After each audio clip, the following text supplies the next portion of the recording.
A quorum, I'd like to call the meeting of the Ordinance Committee to order, it being Tuesday, January 25th at 6:32. We're pretty close. With me, I have members of the committee, Jose Maldonado Velez, Kevin Jourdain, Izzy Rivera, Coco Givner is on Zoom.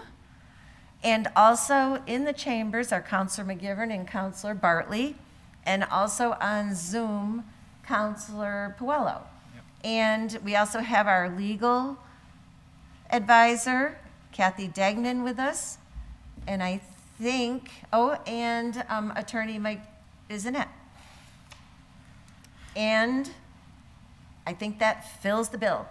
We also have Bob Parent from DPW with us for a number of items that we also have listed that were sent to us earlier today from his department. All right, so without any further ado, I would entertain a motion to take up item 1 and open the public hearing. So moved. Is there a second? Second. All in favor? Aye. So item 1 is a public hearing continued from November 23rd and December 14th on a zone change application from R1 to RM20 for Cherry Hill Estates Condominium Trust at 1 Maplecrest Circle to change the back 6.7 acres from R1 to RM20 to form one contiguous zone. Now, I realize I'm the only member of the committee that was here for the 2 hearings relative to this zone change, but it has gone to the planning board, and the planning board has sent us their recommendation tonight. But before I get into the recommendation, we do have the applicant here, and I just wanted to hear from the applicant if there's any other further information we need to understand to make a recommendation. And I'd also like to hear from the public, either on Zoom or in the chambers, in favor of or in opposition to this proposed zone change. So if the applicant wishes to address us, do we have everything we need? Okay, if you could just, for the record, give us your name and address. I'm just asking if there's any other information the applicant wants to put into the public record in the public hearing. Sure. Paul Gallagher, trustee, Cherry Hill Condominium. Pull the button up on the top there or the side. Oh, yeah. There you go. Hi, Paul Gallagher, That's good. Cherry Hill Condominium Association trustee. Okay. And I'm Michael Schaefer, Huntley Associates. We are engineers. Mm-hmm. Okay, is there anything that you wanted to add to the record that you haven't already submitted through the other public hearings? I don't believe so. I think we pretty much hit it all. Okay. Is there any member of the public? I don't see anybody on Zoom. I have a question. Yeah, I'll go to committee. Not seeing any members of the public, not getting a voice in my ear from Jeffrey. Members of the committee. Counselor Jourdain. And for the benefit of the committee members who were not here before, which I think is 4 out of the 5 of us, can I have the Reader's Digest version as to why this should be approved? I see the planning board recommends it. I'm obviously very familiar with the property. The back lot's been zoned R1 for an eternity, presumably for single-family housing. Now you want it to go to RM20. Just to bring us up to speed, I'm assuming you're doing this for a reason as opposed to all the other decades that you didn't do it. So presumably you're thinking about putting additional buildings back there because the part that is developed is currently RM20. Is that the plan, that you want to put additional buildings, or is this something where you're trying to get this changed to increase the value so then you can sell the whole thing? What's the game plan here? Well, these are 183 condominiums owned by individual owners. Understood. You can't sell the whole thing, all 183 people are shareholders, they'd have to sell theirs individually. Right. So, you know, what we're looking for is a contiguous zone throughout. It's all owned by Cherry Hill HOA condominium, right? So you can't put single-family homes there because it's part of a condominium association. It wouldn't, according to our bylaws, work, even though the zoning would allow that. So what we wanted to do at our last annual meeting was explore the options of future development in the 6.7 acres that the condominium association owns. Then when we researched it, we discovered it was an R1 zone. And we said, well, we really can't spend any money and look into what we can do with zoning like that. And we certainly weren't going to spend any unless we had a zone change. So that's what prompted this whole process at our annual meeting. And that's where we are. Great. So let me come back to my question. Why do you want this? Why should I vote for this? Because you're a nice guy? Or I should vote for this because it's good for the neighborhood, it's good for the development, you have plans that are beneficial to the community, I don't like esoteric zone changes that say things like, well, we were thinking about it and, I'd like all my property be the same. I like specific reasons because you obviously are very smart people. This is a very old development. This didn't just go up 3 years ago. It's been there for decades. I'm disposed positively to vote for this, but I'd like the inside baseball. Like, why do you want to do this all of a sudden after all this time? Sure, I think that we have new members of the board at Cherry Hill. Okay. That's one reason that we're here now as opposed to why we weren't before. And again, I'm here as Paul Gallagher trustee, not as Paul Gallagher real estate developer or Gallagher Real Estate. However, I can give you those opinions too. I think, and I'm speaking on behalf of the association, we'd like to see what can be done there. Some of the people in the HOA mentioned a basketball court.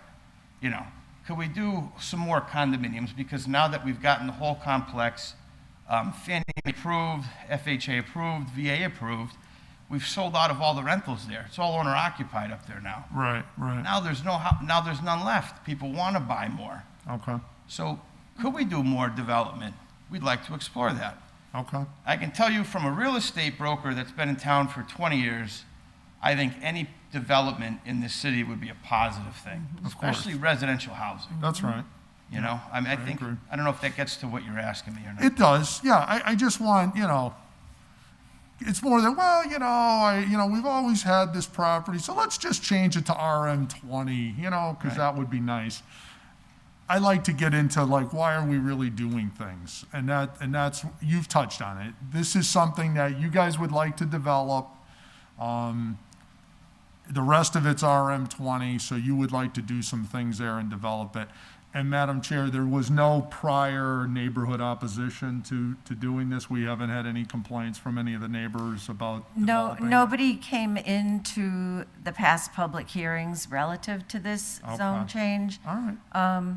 And I thank the applicant because in the other two public hearings, these questions did get asked and answered, but it's been a while now. And so it's good for the new members of the committee to understand the background as well. And it's better coming from you than from me. So Right. it's appreciated. Yeah, thank you. But when we have such a large turnover on a committee, you have to do a little bit more. Great. I'm all set. Discussion. Yep, thank you. That's great. Oh, Counselor Givner? Thanks, Madam Chair. I only was curious because I looked up the property. I didn't see the property lines. I was just curious as to how much land they own and what they're choosing to develop. Like I see it goes to George Frost Drive or Cherry Street. I was just curious how much more space they really have to develop on. I think also more development and housing in Holyoke is a good idea. So this is just a question out of curiosity.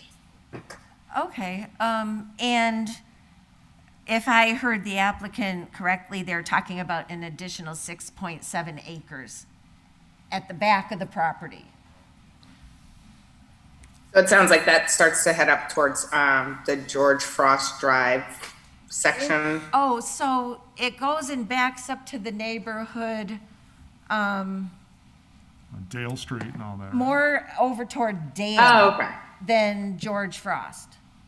Okay, so not as, quite that far. as the discussion went on. But it's, yes, it's right in that area. Okay, thank you. Thank you. Anybody else? I think Will Puello has- Oh, Counselor Puello. Thanks, Madam Chair. I just wanted a clarification. I understood clearly. If you could have freestanding buildings as condos, and then I think I heard that nobody showed up to complain. I just wanted to ask if we made sure that we reached out to everybody and crossed our T's and dotted our I's and made sure that a notice went out to everybody. Thank you. So as part of the public hearing, the notice went out in the beginning of the process. It doesn't go out at subsequent hearings. But prior to the first hearing, there's certain required notices that go out to abutters within a certain distance. So that would have happened through our various departments before our former chair opened the hearing. And what was your second question?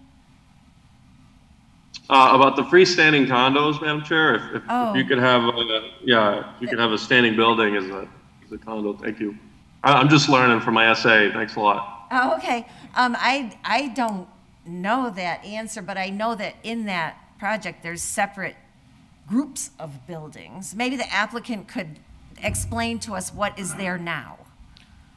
I believe there's, I don't know if there's 7 or 8 buildings of, some are 2 stories, some are 3 stories. They were built in the mid-70s, phase 1, and phase 2 and 3 were built in the early 90s. There's 183 total garden-style condominiums, and there's an in-ground pool. Okay, thank you. Are you all set? Counselor? Yeah. Thank you. Okay, thank you. Any further, Counselor Bartley? Yeah, hi, thank you, Madam Chair.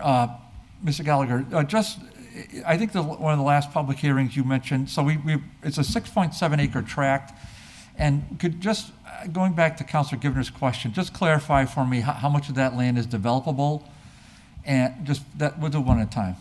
Sure. I mean, that's the big question here for us. I mean, from what we can see, it looks more like the piece that's closer to HCC's upper parking lot. It really slopes off in the backside. We haven't done any studies or engineering yet. I mean, I can defer to Michael Schaefer a little bit if you want to step in. Sure. Yeah, based on what we can tell from the mapping that we've seen so far, I mean, part of this, what we need to do is obviously do a study. We need to find out how much land is actually available, what can be suited for that property, for the availability of the project.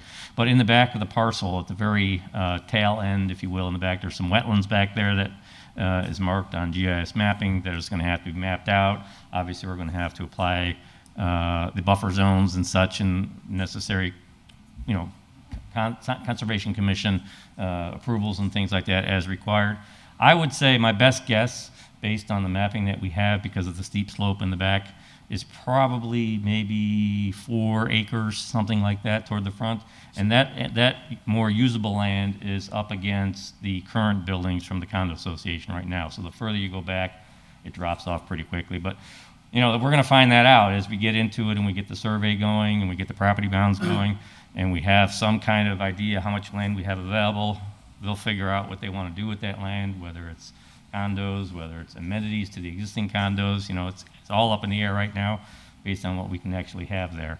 And then obviously we'll have to go in front of planning and get all the necessary approvals for whatever they decide to do. So in your experience, a 4 acre, just say it's 4 acres, based upon that, I would assume they'd probably want to develop something similar. And again, when we talk about zoning, you can't, we all know that you can't zone for a specific use. So everybody has been in this room for more than a minute, realize you can't do it for a specific use.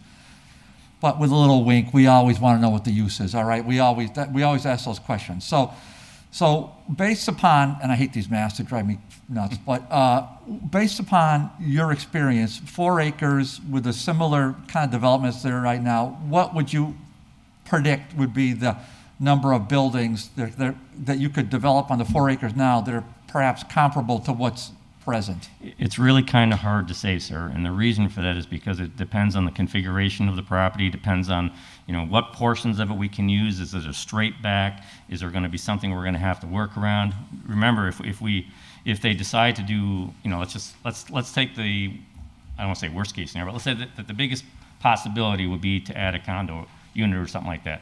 That's going to require parking. So there's a lot of things that are going to go into it. It's kind of very difficult for me. I don't even have a really, other than just a GIS map, I don't really have anything to really work with to be able to really answer that probably to your liking. No, but I just, with a 4-acre tract, I thought you could make an educated guess on that. But if you don't feel comfortable with it, that's okay. I don't want to put you on the spot. Part of it too is that we know there's rock back there, so that may inhibit things, some ledge. So that's why, I don't want, it's hard for me to say something about knowing. No, that's okay. Let me turn the question around the other way.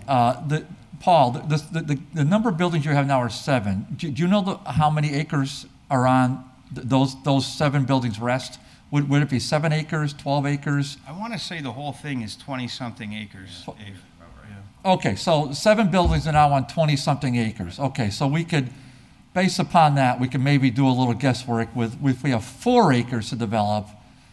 So we have 7 buildings on 20-something acres. If we have 4 acres of developable land, then we're looking at probably not a huge number of buildings, unless you go up. I would think 1 or 2 in terms of if you did exactly what was there. Right. That's why I just wanted to turn that around a little bit. So just to see if we get a number somewhere. And then I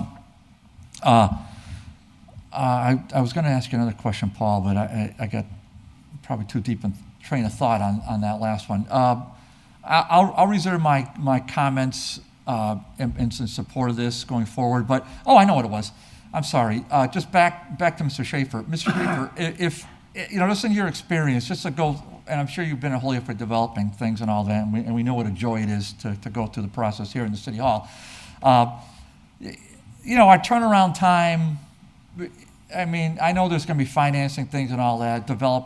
Is this a year? Is this a two-year deal from soup to nuts? Do you think to do all the work that you do and then get finance and then go through the city stuff and actually build it, or is it more of a Is it a little less than that? Or Well, typically, planning phase itself would take, I'm going to guesstimate about 9 months, especially if we have conservation commission issues that we have to deal with. There's that certain time, turnaround time that we have to give them, then we got to go in front of planning and building. So, and it's also going to be really as far as when they should, whatever they should decide to do after we do an existing conditions plan to see what we really have available. Then it would be a matter of doing some planning and scheduling and when construction would happen. Typically if they're going to be bidding a project, we typically tell our clients to try to bid a project in the winter months when contractors are looking for work, especially up here in the Northeast. So a lot of it's going to be a cycling, but I would say, you're probably 2 years is probably a good number, maybe 3 depending on when everything falls into place as far as from planning to actual completion of construction. Okay, thanks, Madam Chair. Okay. Councilor Rivera?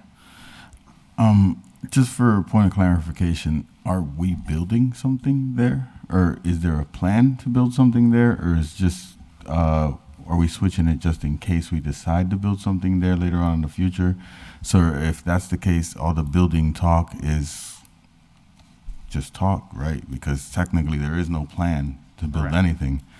Yeah, so as, you want me to answer that, or do you want to go? All right.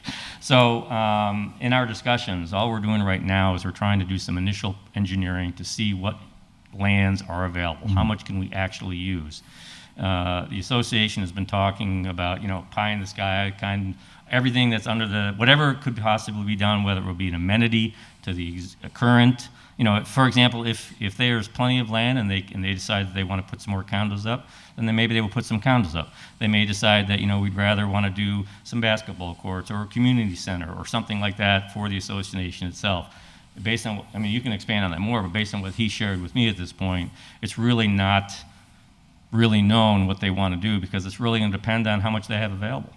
If this land, I kind of guesstimated at 4 acres, if this 4-acre land is very, very narrow, it's going to be very kind of hard to put condos in there because you're going to have to get parking in there, you're going to get access in there, plus you're going to have to get a row of condos. So that's why it was a little difficult. It really depends on the dimensional area that we have So available I to guess, us Madam Chair, to be able to do something.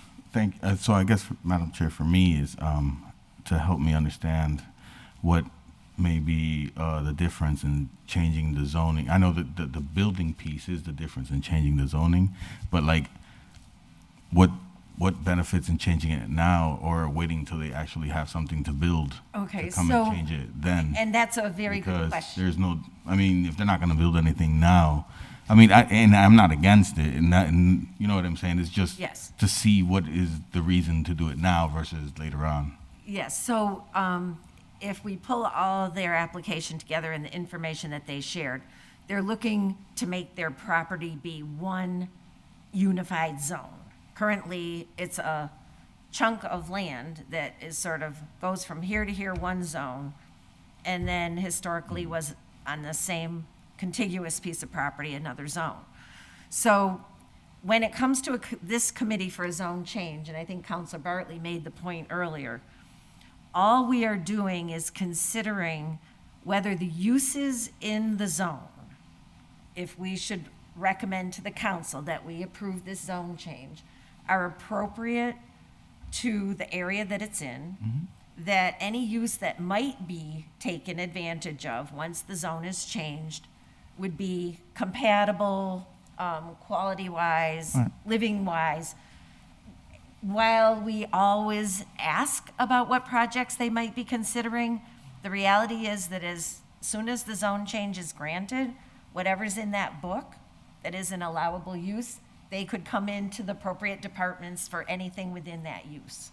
Right. So while we ask, the property owner isn't bound to do any particular project relative to a zone change, okay? Okay. I hope, does that help? No, it does. All right. Thank you. Yeah? Madam Chair? Yes. Counselor Givner.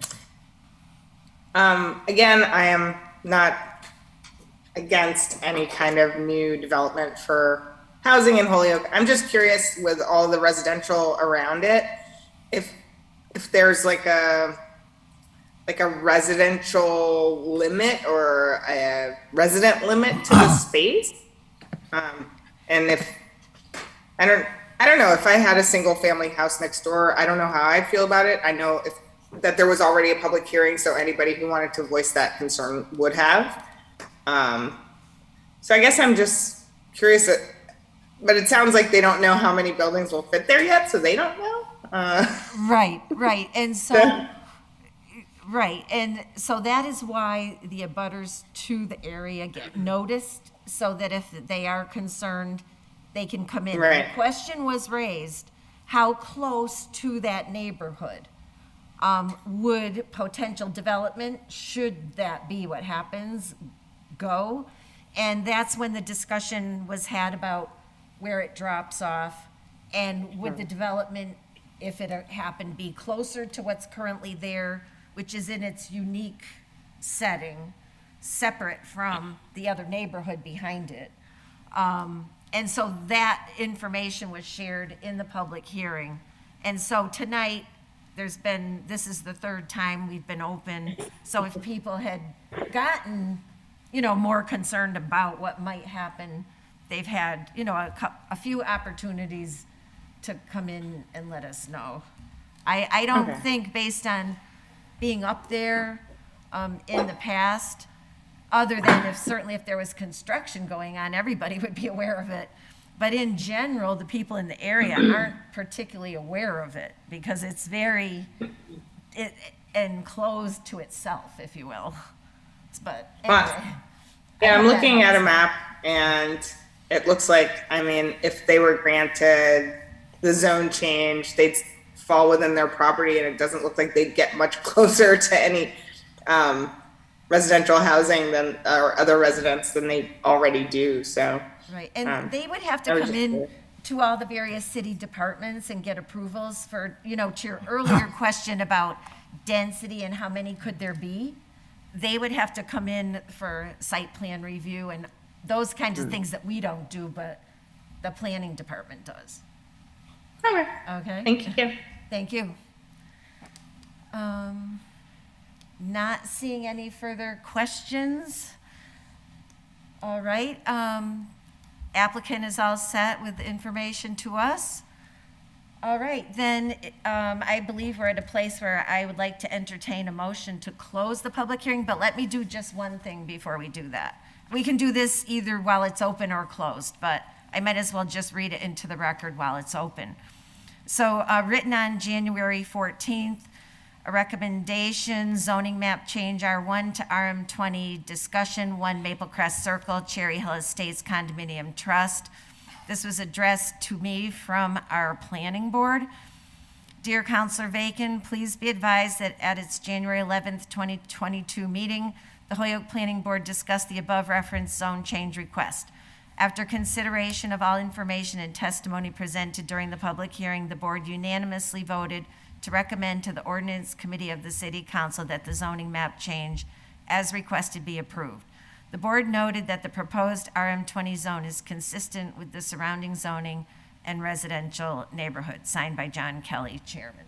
So that's now in the public record, and I would entertain a motion to close the public hearing. Yep, I'll make a motion to close the public hearing. A second. All in favor? Aye. Aye. 5-0. Okay, so if the committee feels comfortable to make a recommendation to the council, I'm seeing Councilor Bartley wants to be Yeah, recognized. but I'll wait for the committee wants to. I'll make a motion. Okay. I'll make a motion that the zone change request be approved. Is there a second? Second. Okay, so under discussion, Councilor Bartley? Yeah, I want to recommend this applicant, I want to recommend this project, and I'm going to try my best to answer some of the, I think, excellent questions that are raised by some of the newer counselors in an ever so brief way. For one thing we didn't touch upon is the reputation of Mr. Gallagher and the engineering firm is with him. They are impeccable. They're long-term businesses with an unblemished record of success, helping not just the city of Holyoke, but the surrounding Western Mass communities. So their firms are, I mean, I know you can look them up, but I encourage you to do so. The firms are established long-term businesses. This is not some fly-by-night operation. One thing we didn't talk about was the need in the city of Holyoke for condominiums. There's been a crying need, and it's been proven to be true. If you just watch the real estate transfers in the Sunday fish wrap, you'll see that those have been banged out at 159.9 religiously for month after month after month after month, and from some Alphaville, but that's the owner, that's the entity selling it, and they've sold them all out. I think that cries volumes. I think the next thing we haven't talked about, what do you hear about problems in that area? I don't hear any. So this is home ownership at its essence in a condo lifestyle in a community on 20 plus acres, nestled in an area that they feel buffered, they feel safe, they have proximate to HCC, to all the hiking trails, proximate to on and off 91 north and south. And so it is a valuable piece of property. To the question mark, which I thought they're excellent questions, relative to, well, is there a plan? Well, again, when we're newer at this, and believe me, I'm no expert, and neither is anybody in this room, I don't care what they say, on zoning. None of us are experts. That is a really fine point. However, when we talk about development, we talk about tremendous upfront costs and a lot of funds going forward where you need to have a lot of participation. And if there's a huge hurdle at the end of this, i.e. getting a zone change, that can maybe say to investors, well, why don't you get the zone change first? I mean, this is all contiguous, and now we have the planning board's imprimatur on top of this. So what they're doing is getting the zone change. This is not putting the cart before the horse. This is getting the zone change in preparation for the development, which all they've talked about and the whole time is building either a comparable development or an amenity for the existing homeowners, and all of them are homeowners. There's one other, we heard a comment about buffer. There's no, in my experience on this board, which is now my 11th year, there is very few things that are more controversial than zone change. Very few. In this particular case, where's the controversy? I mean, no member of the public has sent an email, made a phone call. Nobody. I mean, this is almost unprecedented for a zone change of this size.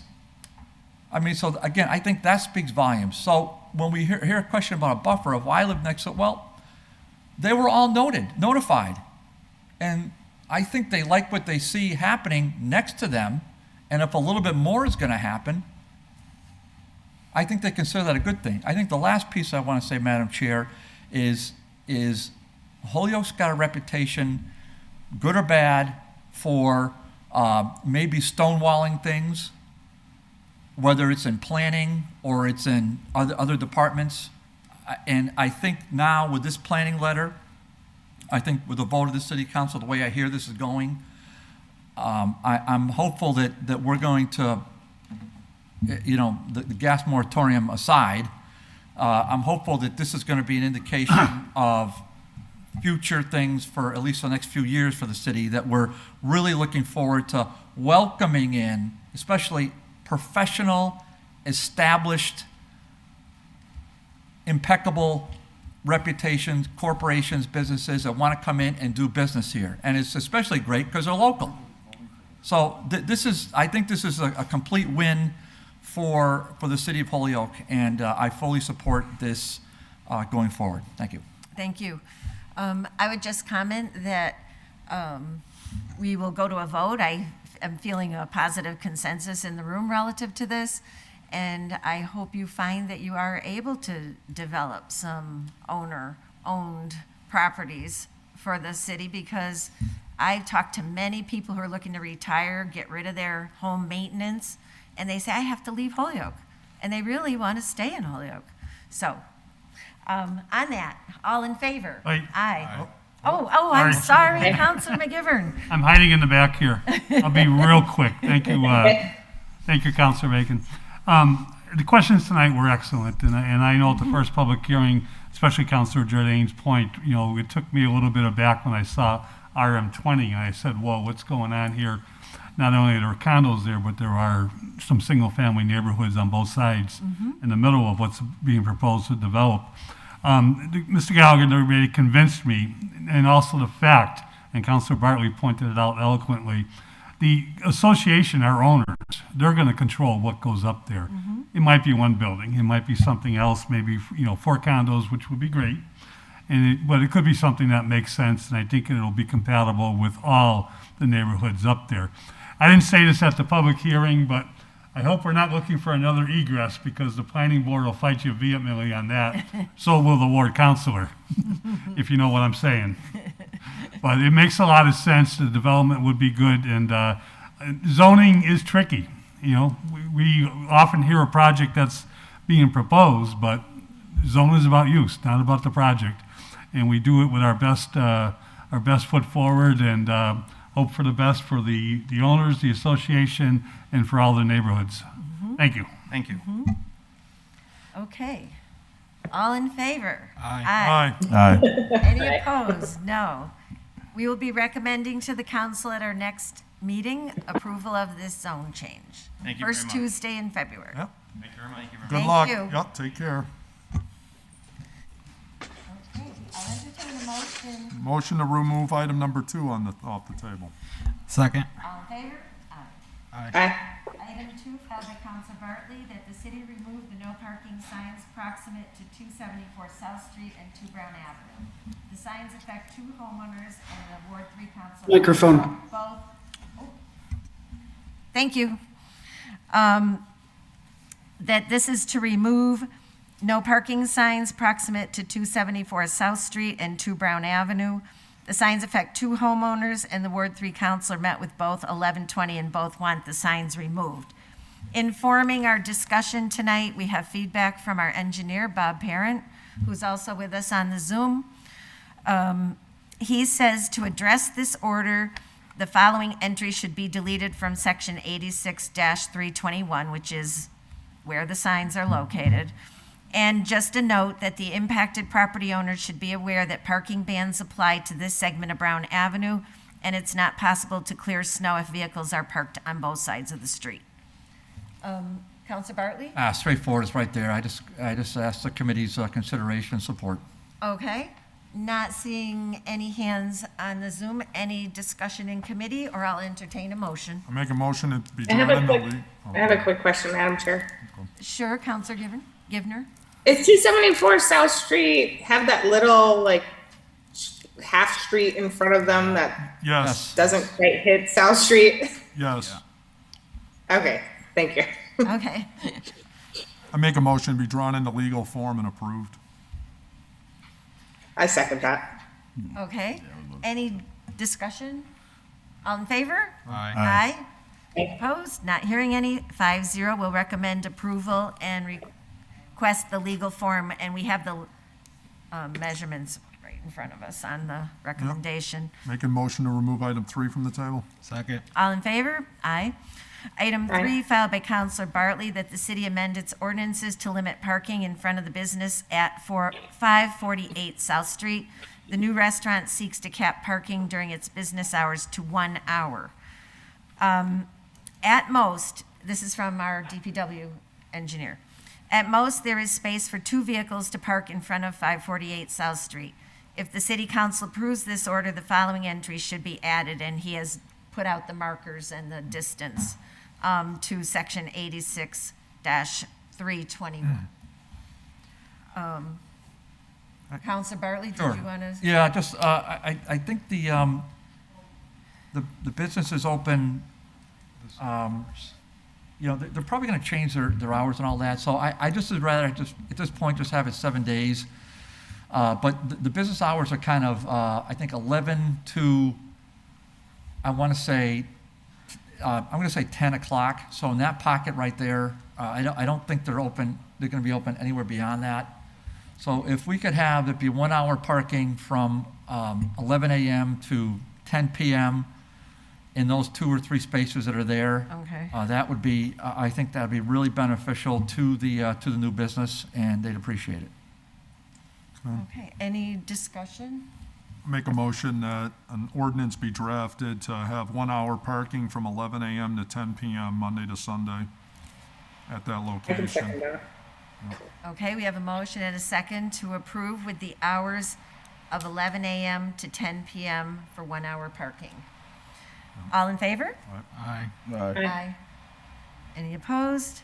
Passes 5-0 to recommend to the council. Make a motion to remove item 4 from the table. Second. All in favor? Aye. Aye.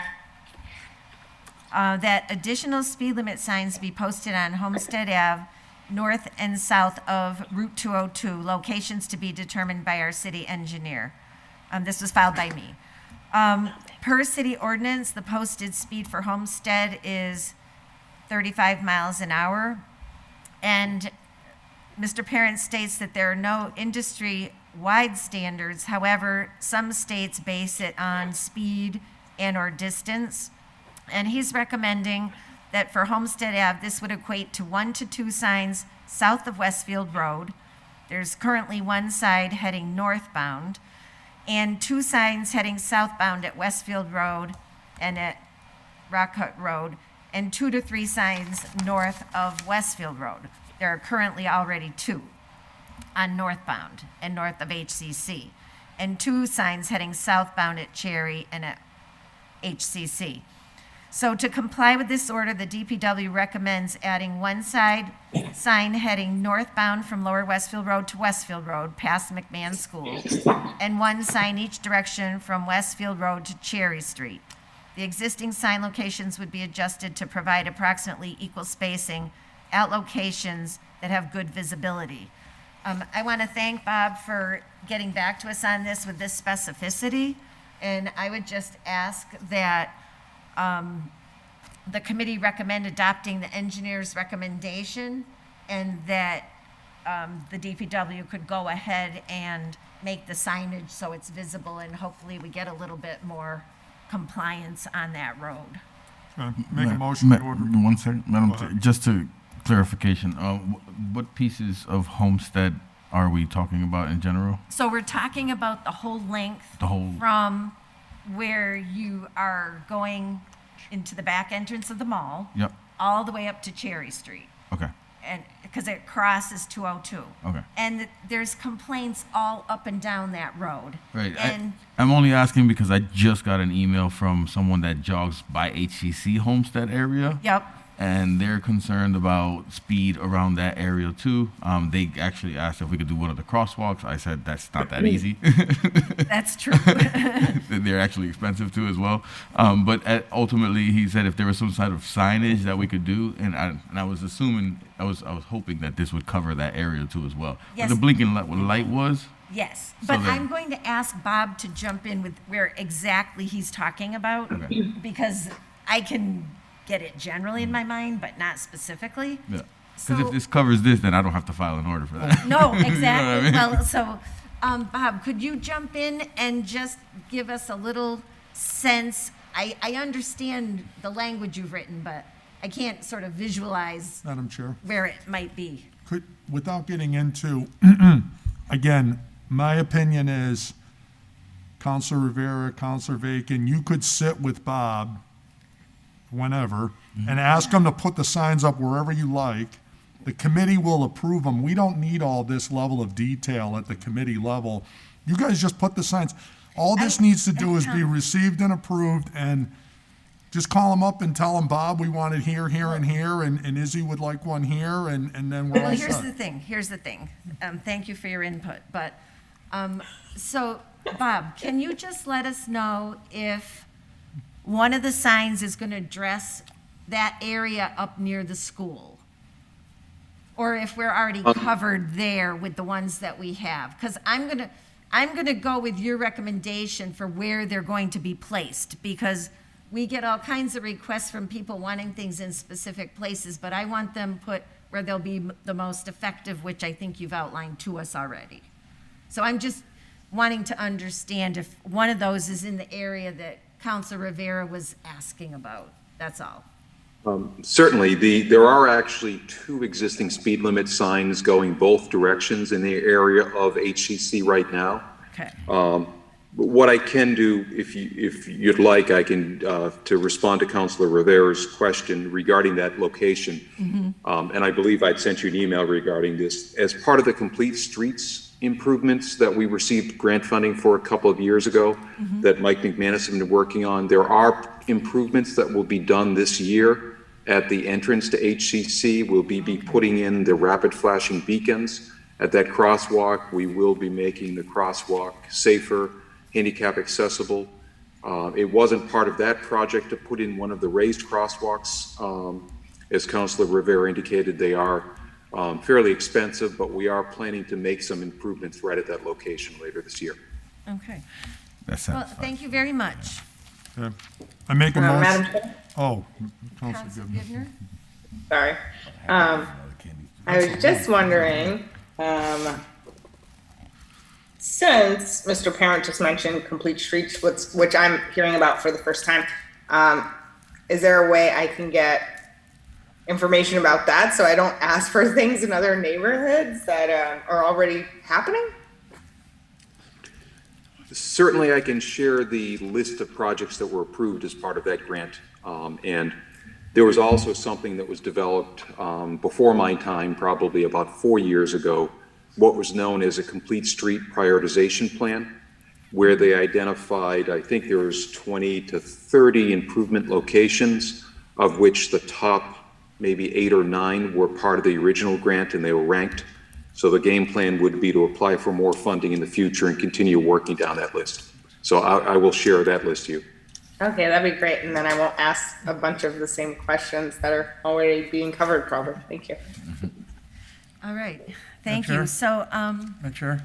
Counselor Bartley? Yeah, just as a point of information relative to that cross at like HCC, just through the chair to Mr. Parent. Mr. Parent, the email that you sent to me, did you, that constituent sent an email, and I got back to him with explicit detail on this.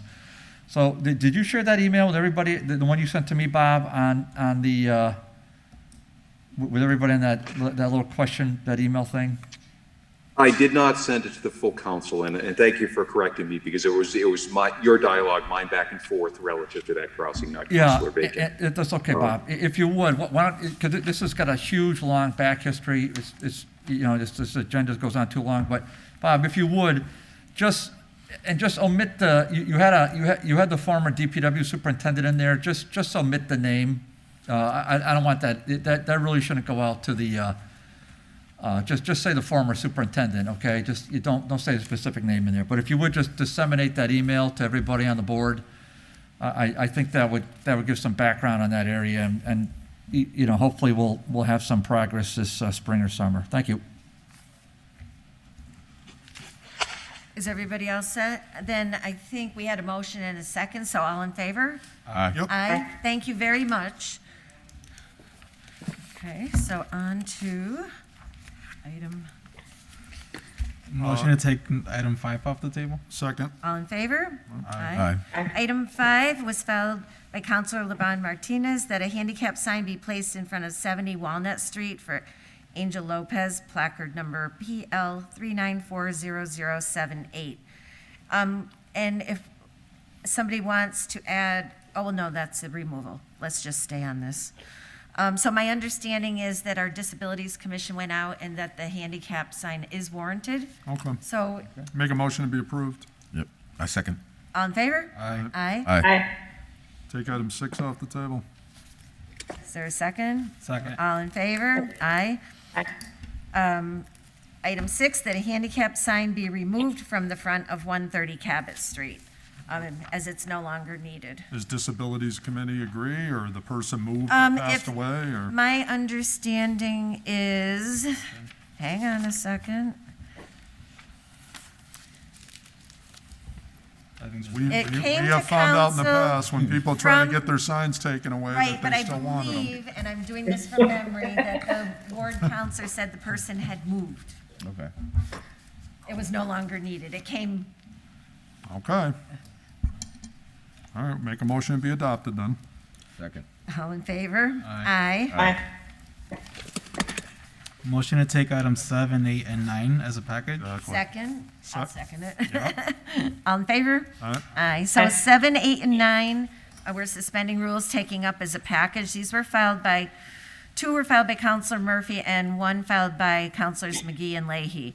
So these were in the jacket. Item 7 is ordered that an ordinance be established prohibiting gas stations from selling gas to illegal dirt bikers and off-road vehicles. It was tabled a couple times, and I wanted to keep it moving. Item 8, ordered that an ordinance establishing municipal fines for illegal operation of dirt bikes and off-road vehicles be established at the highest possible level allowed. And item 9, order that the City of Holyoke look to adopt an ordinance similar to Springfield regarding recreation and off-highway vehicles. See Chapter 385, Recreation and Off-Highway Vehicles, City of Springfield. So those orders are before us. I would note that the council did address an order last year and has sent it to the state under home rule petition relative to this matter. So has been some action. But specifically to the order that you have in front of you relative to prohibiting gas stations, our legal department had given us some legal language, and then based on discussion, or I guess there were still more questions, it got sent back to committee. But I wanted to keep this going and see if we could finish it up. It was pointed out to me by our former acting mayor Murphy that he was the one that initiated the collaboration between the cities. And then he pointed out to me we were the only city who hadn't done anything yet. So I said, well, I think we can keep it going because I think we're unified in trying to minimize this kind of activity. Can I ask a question? Yeah, I have a couple questions. Counselor Jordan, Okay. and then Counselor Rivera. Well, I'm generally in favor of what we're trying to do here, which is, we don't like illegal dirt bikes. We don't like things that don't have, license plates or aren't are ATVs and they're driving them on the street when they're not supposed to be, and drives neighbors crazy, drives law enforcement crazy. So all well and good to do that. The problem is, this is a very easily defeatable ordinance, would be my first problem with it, in that, if I was a ne'er-do-well who was looking to ride around town on an ATV illegally, the simple way would be I just come up with my car or a red gas can and fill it up, and you wouldn't know if I'm filling up a lawnmower, my snow blower, or my illegal ATV, right? So nobody really I can't imagine people are just pulling up with their illegal ATV, just trying to load it up right there. Now that's obvious. If we need an ordinance to say you can't do that, okay, but it seems to me that the spirit is good, but it seems like a law that, should we waste our time creating something which has so obvious of a way around defeating it, that I think we got to be a little more innovative as to how we're going to stop the conduct. This appears to be an effort to look like we're doing something, when in fact, are we really doing anything? So open to hear the discussion. I like the spirit of it, and if I can be helpful to pass a law to make this illegal, I'm more than happy to join the effort. But my question is really one of how practical is what is proposed here. I'll recognize you in a minute, but I just sort of, for the people who are new on the committee, I just want to fill you in a little bit. We did have quite a lot of discussion about this, and other communities that had implemented this found that it was successful in discouraging what I think had become just sort of an overriding non-compliance thing that was going on. And they found that they had good success.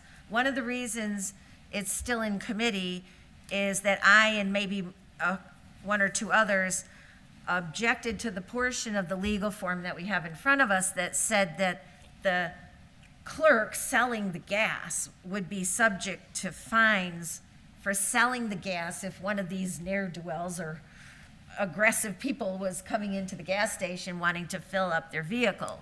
And I just felt that was too much of a responsibility to put on a clerk working alone in one of these type of station situations, which I consider a pretty high-risk job anyway. So that was my concern about the ordinance. I'm all in favor if we can discourage it. If you make it a little bit harder, they have to go with a can and then take the can and go fill it up. Well, if it makes it harder, maybe they go somewhere where it's easier. Not that I want to just move the activity. I rather just stop the activity because it's very threatening to people.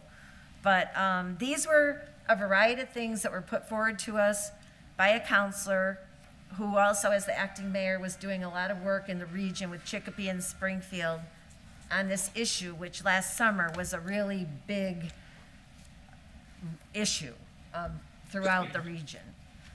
So this really just sort of brings us into line with what our sister communities have done in Chicopee and Springfield to attempt to discourage it and for us to be collaborative relative to kind of saying, we don't want to tolerate this here. So for me, I think it's a good ordinance. Can you ignore it? Can you work around it? Well, I guess you can do that with almost any ordinance if that's what your goal is, but I just think it shows a little unity in the area around trying to have people be more civil with each other. So that's my take on it. Councilor Rivera. So, Madam Chair, thank you. I kind of echo some of what Mr. Jourdain states with regards to the ordinance being easily for someone to kind of get around it, in a sense. And it kind of, I saw that, I think one of our sister cities, or brother cities, or they cities, whichever one, to be honest, did just pass it recently. And I mean, not for nothing, we don't really pay attention to Facebook, but we do at the same time. And you listen and you see their own residents, like, actually making fun of their own city councilors for passing a law that really can't be enforceable. And in a sense, for me, I laugh at it, and now if I vote for it, how does that look, right? But then the other questions for me is like, what identifies an illegal rider, right? Like, so if I don't necessarily ride, but I have friends that ride, if they own the bike, but it's not necessarily insured, and they're transporting it from one place to another, is that considered illegal, right? Or if they have it in their yard, and because it's not insured, and a police officer for some odd reason goes in there, and there could be so many different situations and circumstances. So for me, it's like, what is the identification or the rule, the regulation of what is an illegal rider, right? If they have no license and they have no insurance and the bike is stolen, I get it. So If they have no this is- insurance, I get it. But there's a lot of differences. Okay. Give me 1 second. I got a couple other questions before. Right, but I just want to point out to you that this is about buying gas at a gas station for a vehicle that isn't an on-road vehicle. Just to keep our focus on what this is. Right, but That's all. you can get an off-road vehicle license to be on-road as well. And that's hard to identify unless you can see that the person has a license plate. And that's not everyone knows that if you're a gas station person, right? The person that's serving the gas. If you're not a rider, you wouldn't know that. They licensed and they got it suited up to ride it on the street. So that's one piece for me. But then the other piece is like, we're gonna have gas station employees kind of enforcing our policies, and I don't feel comfortable doing that as well with regards to that piece. And then the other last piece to me is there's the collaboration between the cities. It's great and it's awesome, but I kind of feel like there's a different way to kind of approach it. And to me, the question is, where is the space for people to ride, right? And I think amongst the cities, we could probably come up with something so that way we could try to mitigate the issue so people are not riding on streets anymore and they actually have a place to ride their bikes that are sold and we have no control over whether or not they can buy them or not. So to me, it's That's like, a little outside our purview, but an Just- order could be filed and could be sent to a committee that could deal with Okay. that. Our goal with this is to get the illegal people that were threatening, swarming around drivers, no, yep. creating a safety hazard off the roads. So that's what started this whole discussion, Right. just by way of I background. just wanted to make a couple points. That's all it was. Thank you. Thank you. Madam Chair? Counselor Givner. So I was just wondering in regards to the number 9 of this, adopting an ordinance similar to Springfield's. What my thing is about the Springfield ordinance, from what I understand, is that they confiscate and destroy vehicles. I do believe we need to deter illegal dirt bikes on the street. It's dangerous for the riders, which, I mean, as a rider myself, I feel like they're taking their lives in their own hands. But when it's dangerous to pedestrians and other vehicles in the city, I think that's a problem. But as far as adopting similar regulations as Springfield, maybe I'm wrong, I don't think we have the same problems as Springfield. I ride a lot in Holyoke throughout the summer. I have a pretty long season and I stay out as long as possible. And I don't see this as, it's definitely an issue, but I don't see it as big of an issue as it is in a city like Springfield. So I wonder if we're not going a little too far by trying to adopt something as similar as their ordinance. I think it's okay to make it illegal to get gas at our gas stations, but again, there's workarounds for that for the riders, so I don't think that's much of a deterrent. So yeah, I don't know how I feel about all this. So just to clarify on item 9, I put it on our agenda so that we could take it up and call it complied with, because the city council already took up a different order that was almost the same. In the council, they amended the language like what you're talking about, because nobody really liked the idea of destroying them. It's like, why can't you take it and sell it, or, do something useful with it? Polio If could you're- definitely use the revenue. if you're taking it away, right? But Yeah. those matters were debated and they were discussed and it was put forth. So because this was in the jacket and it went along with the other ones, I just wanted to put it on there so we could just move it. But it has been addressed by the prior council, and it's sent up to the state at this point as part of a home rule petition. To do what? To do the things in the language that we amended in city Yeah. council relative. Because I to the think I was off-road present for the vehicles. meeting where they talked about that too. So that- And I thought they had mentioned they didn't want that. Right, and so we joined it, but we amended ours so that we weren't destroying the vehicles, but we're part of that home rule petition. And that I was see. last year. And it's about being able to locally control those off-road vehicles, and that the city could take them, take possession of them. Because what was happening, people would get caught, and then they'd get it returned, and then they'd be back, and it was just a revolving door. And I think when we took it up initially, it was a lot hotter of an item, and since the weather's gotten bad, it's been a lot less of an issue. But it was a big issue at the time. So that's why I took it up. Okay. Yeah, out of that. But I mean, it's up to the committee what the committee wishes to recommend. For me, if the committee wanted to move forward with recommending anything, I would recommend taking out on the gas one, section D, which requires the retail seller to get fined if they make a mistake and give somebody gas. I don't see that. If you're doing something, you have an illegal vehicle, you're getting the gas, you should be the one that gets fined. Right, The clerk. absolutely. But just to play devil's advocate on that for a minute, Yeah.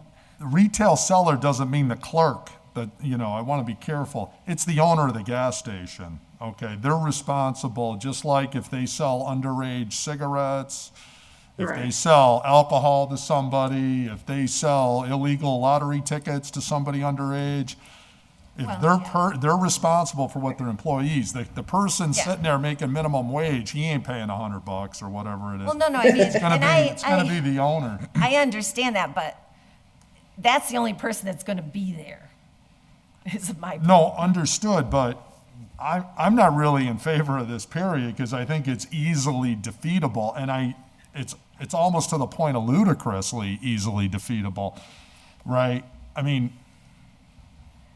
I just don't see like, if you can Well, I'll drive. defer to the I mean, committee. I mean, No, I know, but I'm just saying it's like, but if you were gonna create it and you didn't punish, so first of all, you gotta catch the bad guy. If you take that out, you gotta catch the bad guy in the act of getting illegal gas and somehow track them down when you can't catch them for operating the vehicle in the first place. So now you're gonna allegedly catch them buying illegal gas. What's the probability of that? 0 to none. And then the owner, if you find out that it's probably most reputable gas stations probably wouldn't do it because they follow it. So the amount of gas station owners that wouldn't pay attention to the law will probably be very few. But if you did have one, wouldn't you want to hit them with the penalty for selling gas when they're not supposed to? Just like every other rule that they're supposed to follow? I mean, It sort of puts them in danger, excuse like, me, for no reason. I though, want to you know? recognize, Right, I have right. Counselor Puello in the queue. Counselor Puello? And then I'll recognize you, Counselor Givner. Yeah, thank you, Madam Chair. First, I want to thank former Mayor Murphy for drafting these up. I mean, I think these are okay ordinances. I get the point about how easily defeatable they are, and I thank my colleagues for that. And, if we want to go back to the drawing board and maybe come up with something that actually addresses the problem, sure, but I'd definitely urge my colleagues to think about it. I mean, it definitely is a real problem. I heard earlier that it wasn't. I'll be sitting in my house. Maybe we can hear one tonight when they drive by. They're on Main Street across from Marcotte, and the whole house shakes. You go to a meeting at Nueva, the whole house shakes. You know, they come in like packs of 50. And I mean, it's definitely a real problem. So I would definitely urge the committee to do something about it. And I'm thinking maybe my take on it is, yeah, sure, it's easily defeatable, but I think maybe it's a step in the right direction.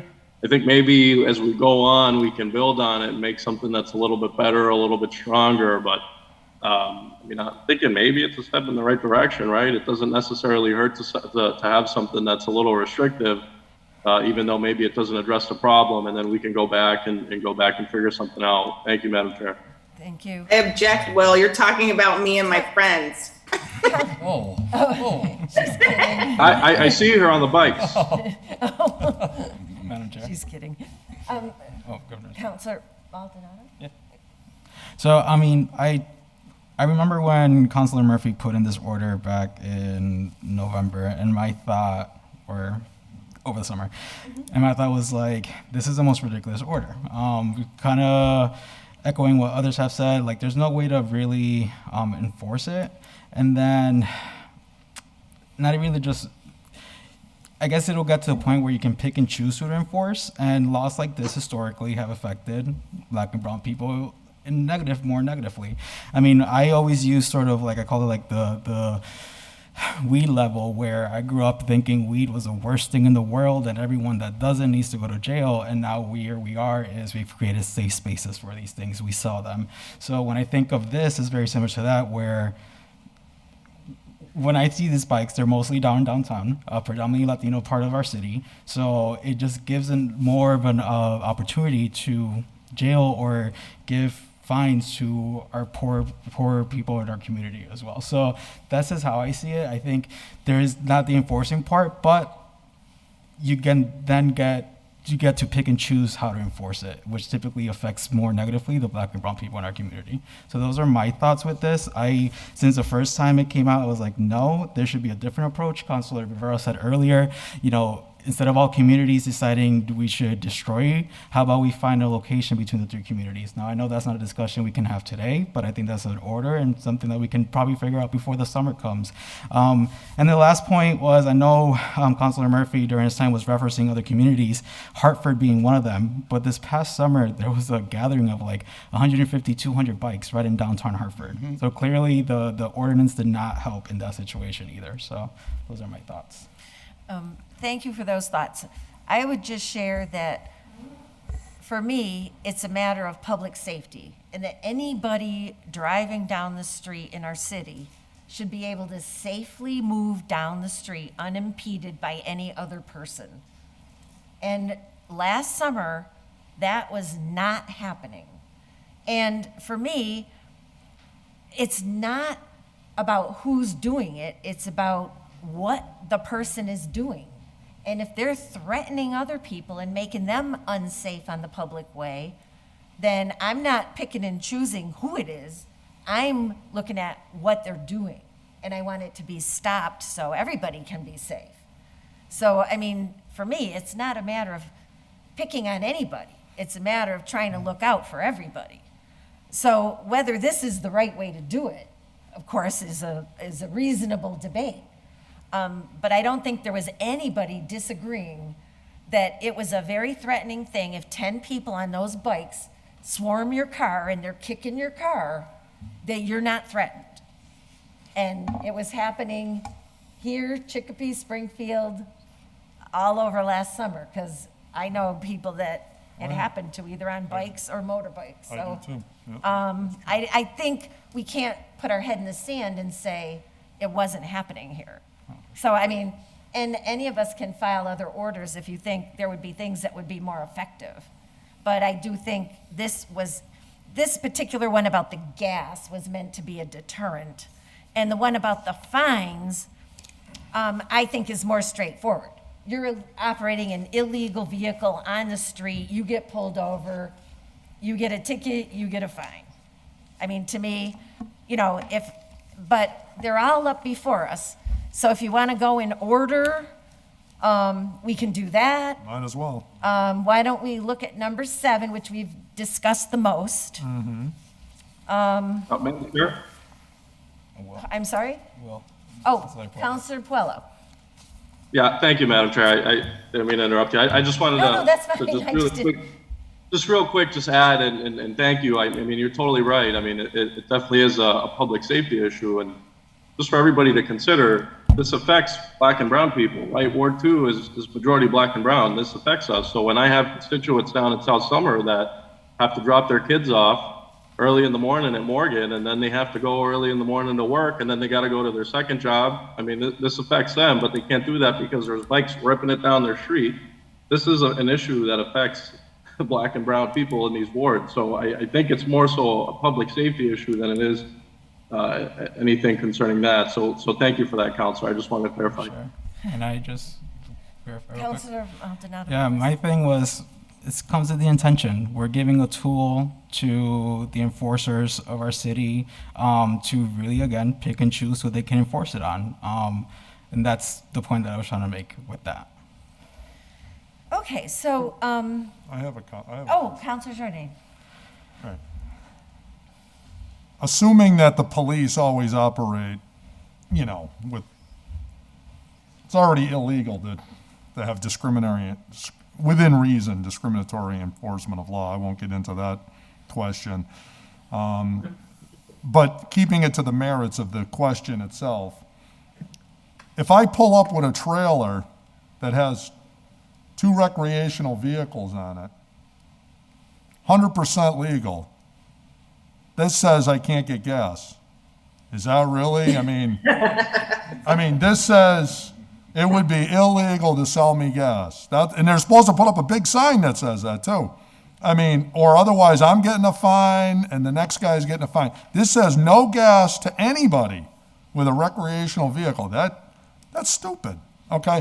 So I get it. I actually had a constituent who lives 1 street away from me.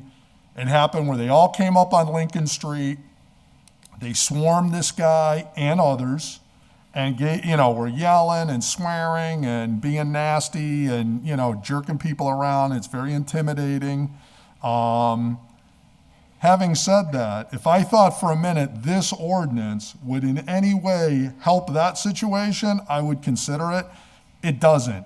This isn't going to do anything to help the problem. And Kevin, don't pass ordinances like I just throw stuff out there that maybe it'll help or maybe it won't to appear like I'm doing something. So I can't get on board with this. It doesn't make sense. It's completely impractical, will not have the effect. And so why even pass it? And so if there's other things that we can do that will, I haven't seen this home rule petition or wherever that's going, we'll take this one at a time, but. Okay, so thank you for that. And we're going in a circular loop here, so would somebody like to Right. make a motion? Yeah, I make a motion to be, 7 be denied. Second. All in favor? Aye. Aye. Councilor Givner? Aye.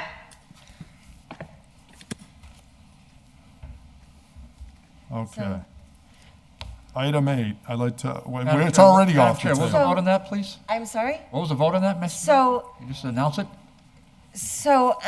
on this, the motion was made to deny by Councilor Jordan, seconded by, I think, Councilor Maldonado. Yeah.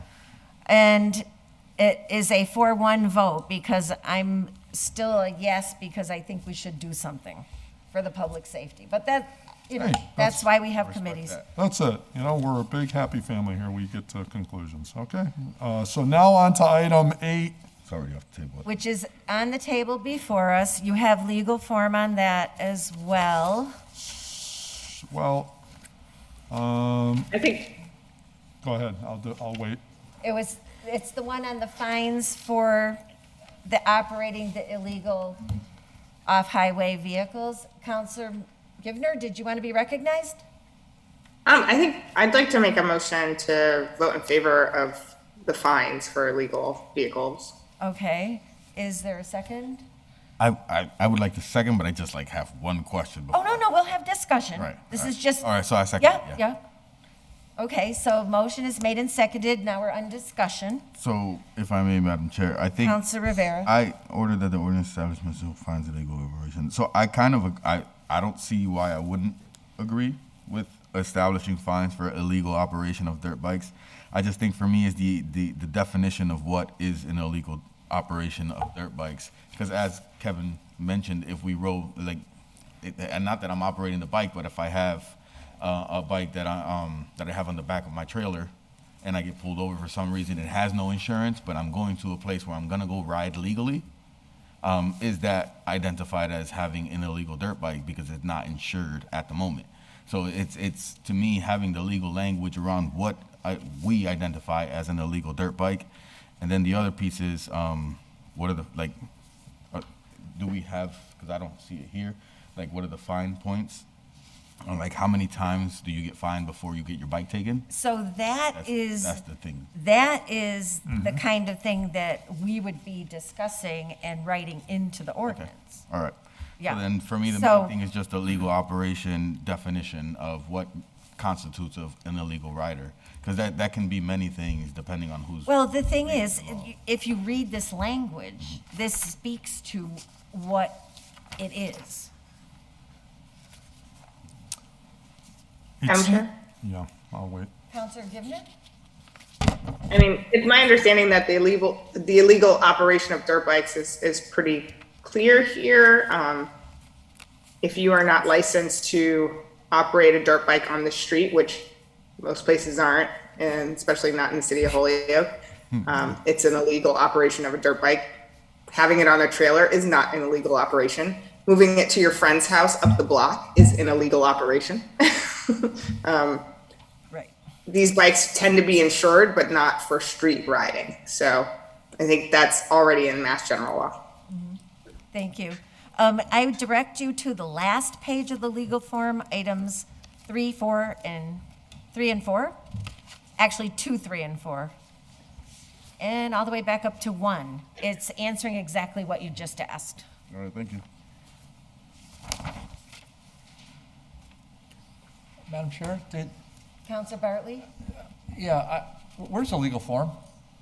in our hands. I'm kind of looking at it. Oh, that's cool. I'm glad you got it in your hand. I don't think I have the There's order. a packet right here, if you would like a packet. Yeah, I can pass would. it. Oh, okay. All right. I think this is a couple. Oh, is it? Okay. Number 8. Thank you. Thank you.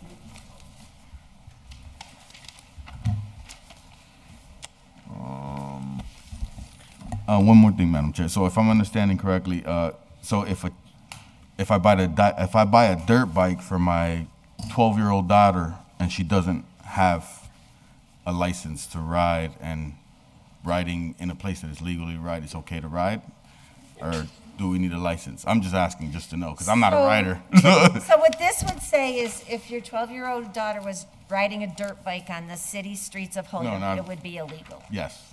That's what this says. Okay, just making sure.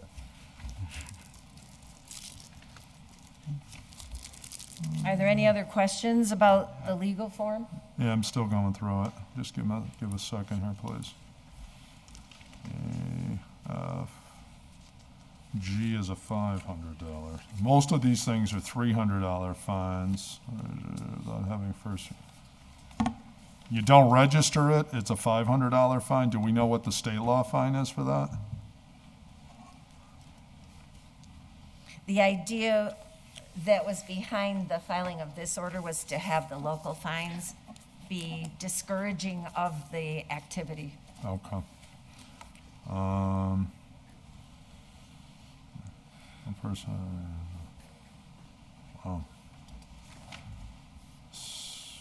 And I realize we're all, other than me, catching up on this because it's been in the committee for a while, so I understand that it's new Yeah. to I mean, 4 out of 5 of the committee members, so. to me, my reading of this is that it's already taking things that are illegal statewide anyways, and now we're making it illegal here. Yeah. Because we want to assign a fine to it. Yes. And these are heavy fines, $300 and $500. There's also if you apparently hit somebody and attempted, and or drive negligent operation, or after knowingly colliding, not giving your name and not stopping, you could also have the vehicle forfeited under that section. So there's, yeah, this is pretty heavy duty. The other piece is in A, 3A is important because what we're saying is it's illegal to ever operate one of these vehicles on any city-owned, controlled property. And, okay. Okay, I mean, we have the authority to do that without question. Counselor Givner, you probably would know more than I don't ride these type of vehicles, but is there ever a circumstance where it would be legitimate to ever ride on a public way or on public property of any form? Through the chair. No, No. Madam Chair. Okay. So basically then, I don't have too much of a problem with this. We're obviously hammering people. There is some in here that, you know, if you're even a young kid and you're under 18 and you didn't take a recreational safety class, you're getting a $300 fine from the city of Holyoke.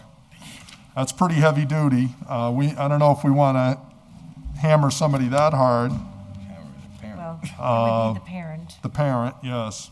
hopefully. So The child isn't alone. you won't make on the that, street. certainly won't make that mistake twice. But this is more on the use, and this would be they caught you, and they're going to put the sticks to you. So this is potential. This is likely enforceable because you got the perpetrator right in front of you. You know, you could hand them a civil citation. Okay, do I hear a motion in this anywhere? I mean, unless I hear an argument against it, it sounds reasonable. So I'll make a motion to adopt it. Is there second. a second? A second. I have a second. All in favor? Aye. Aye. Aye. 5-0, it passes. Item 9, I believe, was already handled by the prior council. I'm just looking for it to be complied with, that we have sought a home rule petition already, so I want to just take it out of the jacket. Okay, so make a motion that it be complied with. Second. All in favor? Aye. Everybody's good with that? Yep. Okay. Make a motion to remove item 10 from the table. Yes, and if we can take up items 10 and 11, suspend rules and take Yep. them up together. So moved. All in favor? Aye. Aye. Aye. And I want to apologize, Mr. Conti and Mr. Harbalis, because I would have taken you up out of order had I realized this discussion would go on so long on 7, 8, and 9. So thank you for your patience. So item 10, ordered that the ordinance committee meet with the water department superintendent and commissioners to amend the ordinance restricting activities such as fishing and dog walking, et cetera, both to increase the fines and to authorize either state police or environmental police as well as the Holyoke police to issue citations. And item 11, filed by me, that the ordinance committee review and recommend ordinance language changes pertaining to our reservoirs, including but not limited to increase the fines and penalties from the current amount of not more than $50 for any offense to a minimum of $250 for subsequent offenses, expand the language of the ordinance to include Massachusetts Environmental Police, state police for issuing citations and fines. And I would just like to amend my order to include any authorized legal representative, because I understand there may be some other collaborations going on. I'll second your motion. All in favor on that amendment? Aye. Thank you. And consider revising section 90-53 to enforce that fines will be paid to the Holyoke Water Works. And D, consider other revisions to ensure safety of the water supply, including uses and activities at the reservoir. So we have Mr. Conti and Mr. Harbalis with us tonight. Thank you for coming down. And would you like to just address the committee as far as these orders are concerned and how we might help you to achieve your goals of protecting the water supply? Yeah, why don't you, maybe we should just. You have can them come in if you like, or use the mic, whatever is better for you, whatever you're comfortable with. You couldn't get the two new guys to come in? They're already, They haven't even been to a meeting yet. Talk about catching up. Gotta hurry up, it's past Billy's bedtime.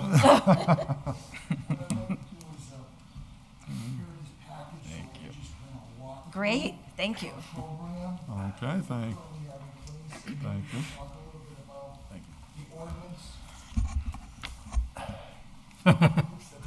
you. They can't see you.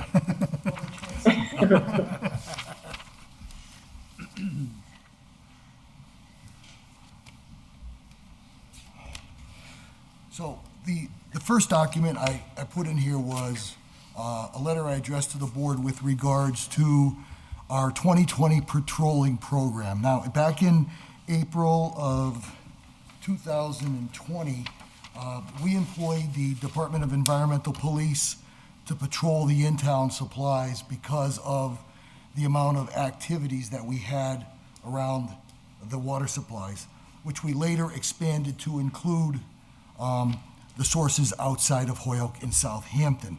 And as a result of that program, there were 85 citations issued, one arrest, which was comprised of one arrest, and along with one arrest, 5 summons and 5 verbal warnings. Because of the success of the program, we continued into the subsequent year, 2021, where there were 42 citations issued along with 2 summons and 10 verbal warnings. Now, there's a couple of reasons why the number of citations went down. Number one, because a lot of people were warned about what activities were permitted, and because of the presence of the environmental police, it made somewhat of a difference. But also, there was the difficulty in getting the environmental police to meet the different patrolling schedules because of their staffing limitations. So what they are proposing this year is they are going to be combining their resources with the sheriff's department and utilizing the sheriff's department in conjunction with the environmental police to meet our patrolling schedule. So in looking at the ordinance, and again, this is just some of the suggestions that I have. It hasn't gone through council yet. I have had some conversations with council about some of these recommendations, and we can fine tune it based on what your concerns or thoughts are. So I did include, the third letter is a copy of the existing ordinance, section 9051, section 9052, and section 9053, which deals with the penalties. And some of on the next page, some of the proposed suggestions I have to the ordinance are update section 9051 and 9052 to be consistent with our recreational management plan. The two aren't consistent, and there just needs to be some changes made there. And some of the restrictions should include, or we should expand upon, would be to include as considered illegal activities as camping, drone use, ice skating, and class 2, 3, and 4 electric bikes. Okay, that's a question as to whether or not the commission, the city council should consider class 1 electric bikes. A class 1 electric bike cannot go beyond a speed of 20 miles an hour and require pedal assistance. Okay, when you start getting into class 2, class 3, and class 4, these are non-assisted electric bikes and go up to a speed of 28 miles an hour and exceed 1 horsepower, which is 750 watts. So those should be taken off the table and should not be considered or permitted. Can I interject? Do we already have within this that off-highway vehicles are not allowed in the reservoirs? It's already in here. That's already in there, right? Yes, but electric bikes are considered on public ways. Class 1 electric bikes. You see those all the way. So right. But the other ones from our earlier conversation yes, are already. Yes. Okay. Yes, those are already. Those are all off-road bikes are already prohibited. All right. The next suggestion is section 9053 to expand to include all violators and to define what violators are. In addition to an individual, we should also identify public educational institutions. We've had some educational institutions hold events around the reservoir where they painted marks on our driveways and damaged some of our trees. So I think that they should be included nonprofit organizations, anybody that is entering upon the reservoir for whatever purpose should be required to adhere to the requirements that are set forth in the ordinance. So I just wanted to expand upon what a violator is. Next suggestion, 9053, update, increase the fines to not less than $100 for a first offense and not less than $250 per the second offense. That is consistent with what DCR penalties are for lands around other public water supplies and consistent with Fish and Wildlife. Anthony Tranghese from the Environmental Police suggested going any higher than that is difficult collecting. So these were numbers that he recommended and also numbers recommended by Attorney Ball from the City Law Department. So that's another suggestion. 9053 should include non-payments after 21 days could result or may result in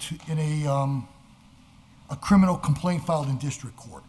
So we want to make sure that people know that if they do not pay these fines, that the department can bring them to court under a criminal complaint. And that is also consistent with DCR and Mass Wildlife. 21 days is the number that they use. The next item, 9053, include all law enforcement.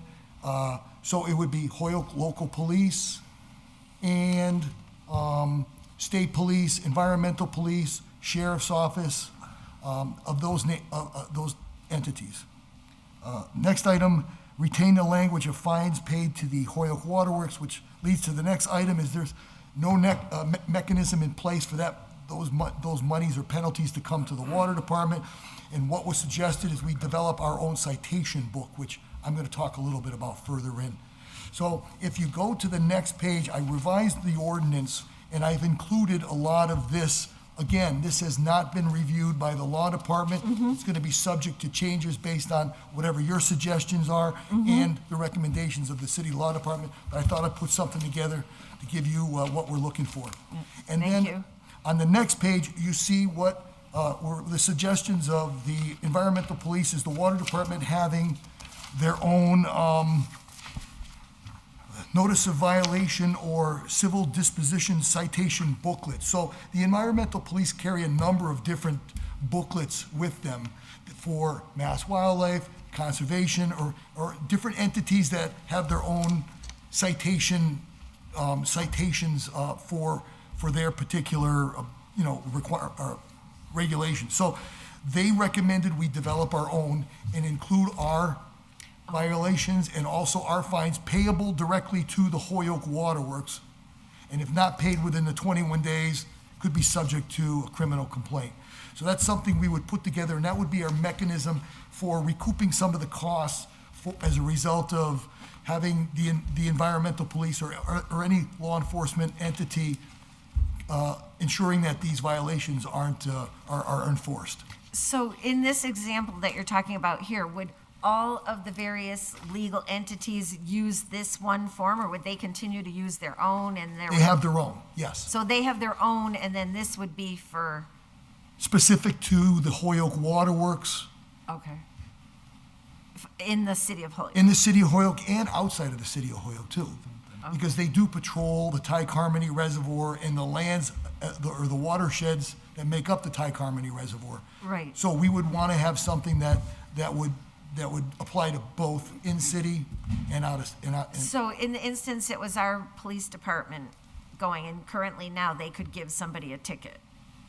Yes. Right? So once you initiated, if this was initiated, they would still use their regular ticketing system, but somebody coming in from the environmental police would then use this new one? If we were going to in the future employ the local police, they would use ours. Okay. Because theirs, the money goes to the city.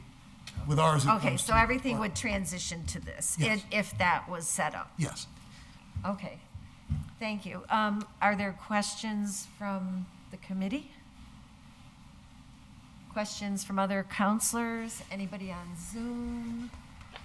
Madam Chair? Counselor Givner. I just had a quick question to Mr. Conti through the chair. regarding the Southampton Reservoir, is that a no trespassing zone in general, or is there any kind of recreational out there? The Ty-Carmody Reservoir does not permit any activities whatsoever on Hoyoke Waterworks land. And also the McLean Reservoir in the city of Hoyoke does not permit any activities on that property or those grounds, specifically because those are part of Hoyoke's filtration waiver. And as a result of that, that is our primary and secondary water source. And in keeping with that filtration and in controlling those activities and the protection of those water supplies, we do not any public recreational use whatsoever. Okay, so that, basically, I just wanted to confirm that, because I don't see why anyone is up there or why we have to even point out specific types of activities at those locations. If there's not supposed to be any trespassing, then there should be fines regardless of what people are doing up there. That's correct. Thank you. Councilor Jordan? Yeah, I would request that this, plus Mr. Conti's suggested amendments, be put into legal form and then referred back to the committee, so at a subsequent meeting, we can look at the final language and then vote on it. And is there a second for that? That was it. Go ahead. I'll second. Okay, so under discussion, I just want to check with Attorney Degnan. Dave, Yes. does she already have a copy of this? No, she does Okay. not. She does not. So I'm going to ask Dave Conti to send you a copy of the presentation that he just gave to us. And then in concert with the two orders, the one filed by Councilor Murphy and the one filed by me, we're asking you to put it in legal form to then come back to the committee. Okay. Because Thank you there's very quite much for that. there's quite a lot to it. So we want to look at it in committee and not just send it to the council. Now, Yes, thank you very much for that. now, under discussion to the committee, there's, in my order, there's one set of numbers relative to fines. In Dave Conti's presentation, there's a little different variation. Does the committee have a preference for the legal form? Because this is where things start getting mucked up. I would recommend we go with the Conti numbers, Yes. and then Okay. if we want to change them from there, it's the will of the body. Okay? Okay, so all in favor that we will ask legal to put into legal form the numbers and the content relative to the violators that was provided by Mr. Conti. So I'm not seeing any other hands or discussion. All in favor? Aye? Aye. Aye. So that is a 5-0 to legal. Thank you very much, and thank you for your patience. Thank you. Thank you. Take care, Madam guys. Chair, could I just say one thing? Yes. I know all of the senior members, seasoned veterans that are in the room, but I haven't had the pleasure yet of meeting these new gentlemen and ladies, and I just wanted to welcome you and thank you for serving the city of Hoyoke. And if there's ever anything I can do in helping you in any way, I told people I have two things to offer. I'm retired and I have a pickup truck. Just wanted to welcome everybody. Thank you. Take care, Thank Bill. you. Thank you. Have a good night. Thank you. I'm gonna need the No. Yeah, be careful offering the pickup truck, right? Okay, on to item 12. everybody in the back. Exactly. Motion to take item 12 off the table? Second? All in favor? Aye. Item 12, filed by Councilors Vacan, Bartley, McGivern, and Lisi, ordered that the setting of the sewer rate be returned from the City Council to the DPW Commission, where it had been previously determined. Now, this had been sitting in the jacket a little while, and the sewer rate gets bounced around like a hot potato because it's never a popular thing. And senior councilors remember the debate when it came to the council. So I just wanted to bring it to the new committee to see what the appetite was, and to either debate it, move it, or debate it, get rid of it. I have an Good night. I have- Councilor Jordan. Yeah, I have definitely a strong opinion about this issue. Well, first of all, to all the new colleagues, we'd be crazy to give this power away and back to the DPW Commission. Let me give you some history on it, and then you be the judge. Number one, the way the old system used to work was, well, first of all, I go way back. A lot of people don't realize that back in the 60s, we didn't even have a sewer rate, okay? It was free, gratis. As a matter of fact, until 1961, we didn't even have a sewer plant, period, okay? We didn't even treat sewage, if you can believe that, and all the way till 1961. So, I wonder what happened to everything in the old days. That's why the river probably looked the way it did. So along comes the decision to have the treatment of water, and forever and a day, the city council had, the city had a rate, and it was $1.95, pretty much for decades and decades. Then we got in a situation where the DPW decided that they were going to start really ratcheting up the rate. And there was a big debate. Obviously, the Clean Water Bill was passed, and there was the decision to have to do the CSO abatement work and how that was going to be funded, and that was somewhat controversial. I think we all agree that the work needed to be done and how it would be funded and such. The DPW had the authority to set the rates to whatever they wanted, and the council could only say yes or no. That was the old system. Then back in 2008, the city council took the authority back and had it set that we would set the rates with the advice and recommendation of the DPW. The problem with the old system was you could only say yes or no. So the people in this room are elected. The DPW commissioners are not elected. You had no flexibility whatsoever to say, I think it should be 310, 330, 620, whatever that number is that we come up to, okay? Just like we do on tax classification, just like we do on every other issue, we had the flexibility to set the rate based on a review of the finances of the organization. If we were to go back to the old system, which was extremely inefficient, they could basically say, it's X, and all you can do is say yes and no. Why would we want to go back and lose that level of flexibility to have the nuance to set it to what it really needs to be? Higher or lower, for that matter.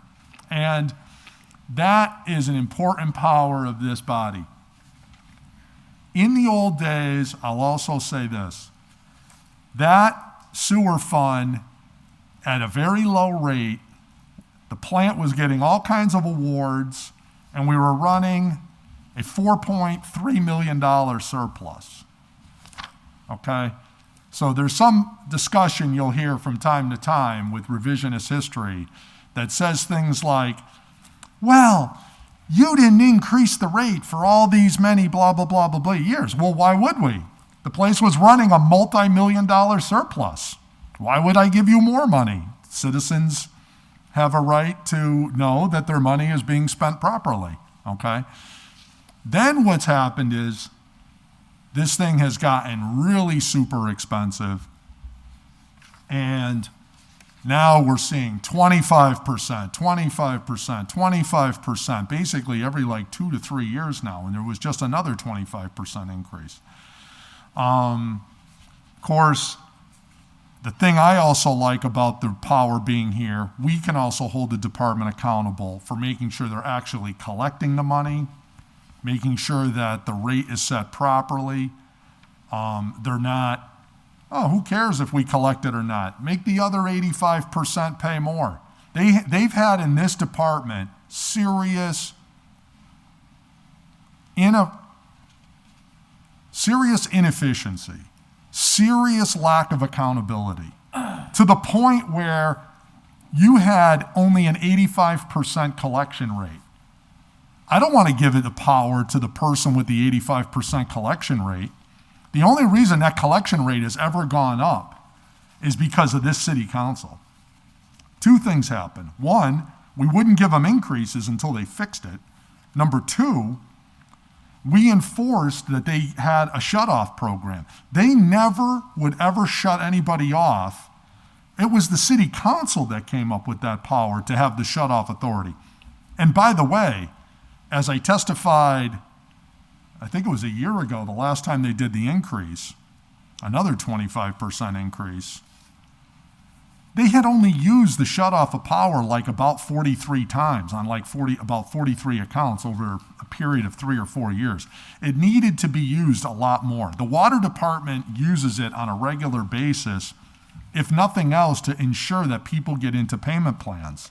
Because if you get into a payment plan, you don't have to worry about a shut-off. All right, they'll work with you. The thing is when people just totally ignore.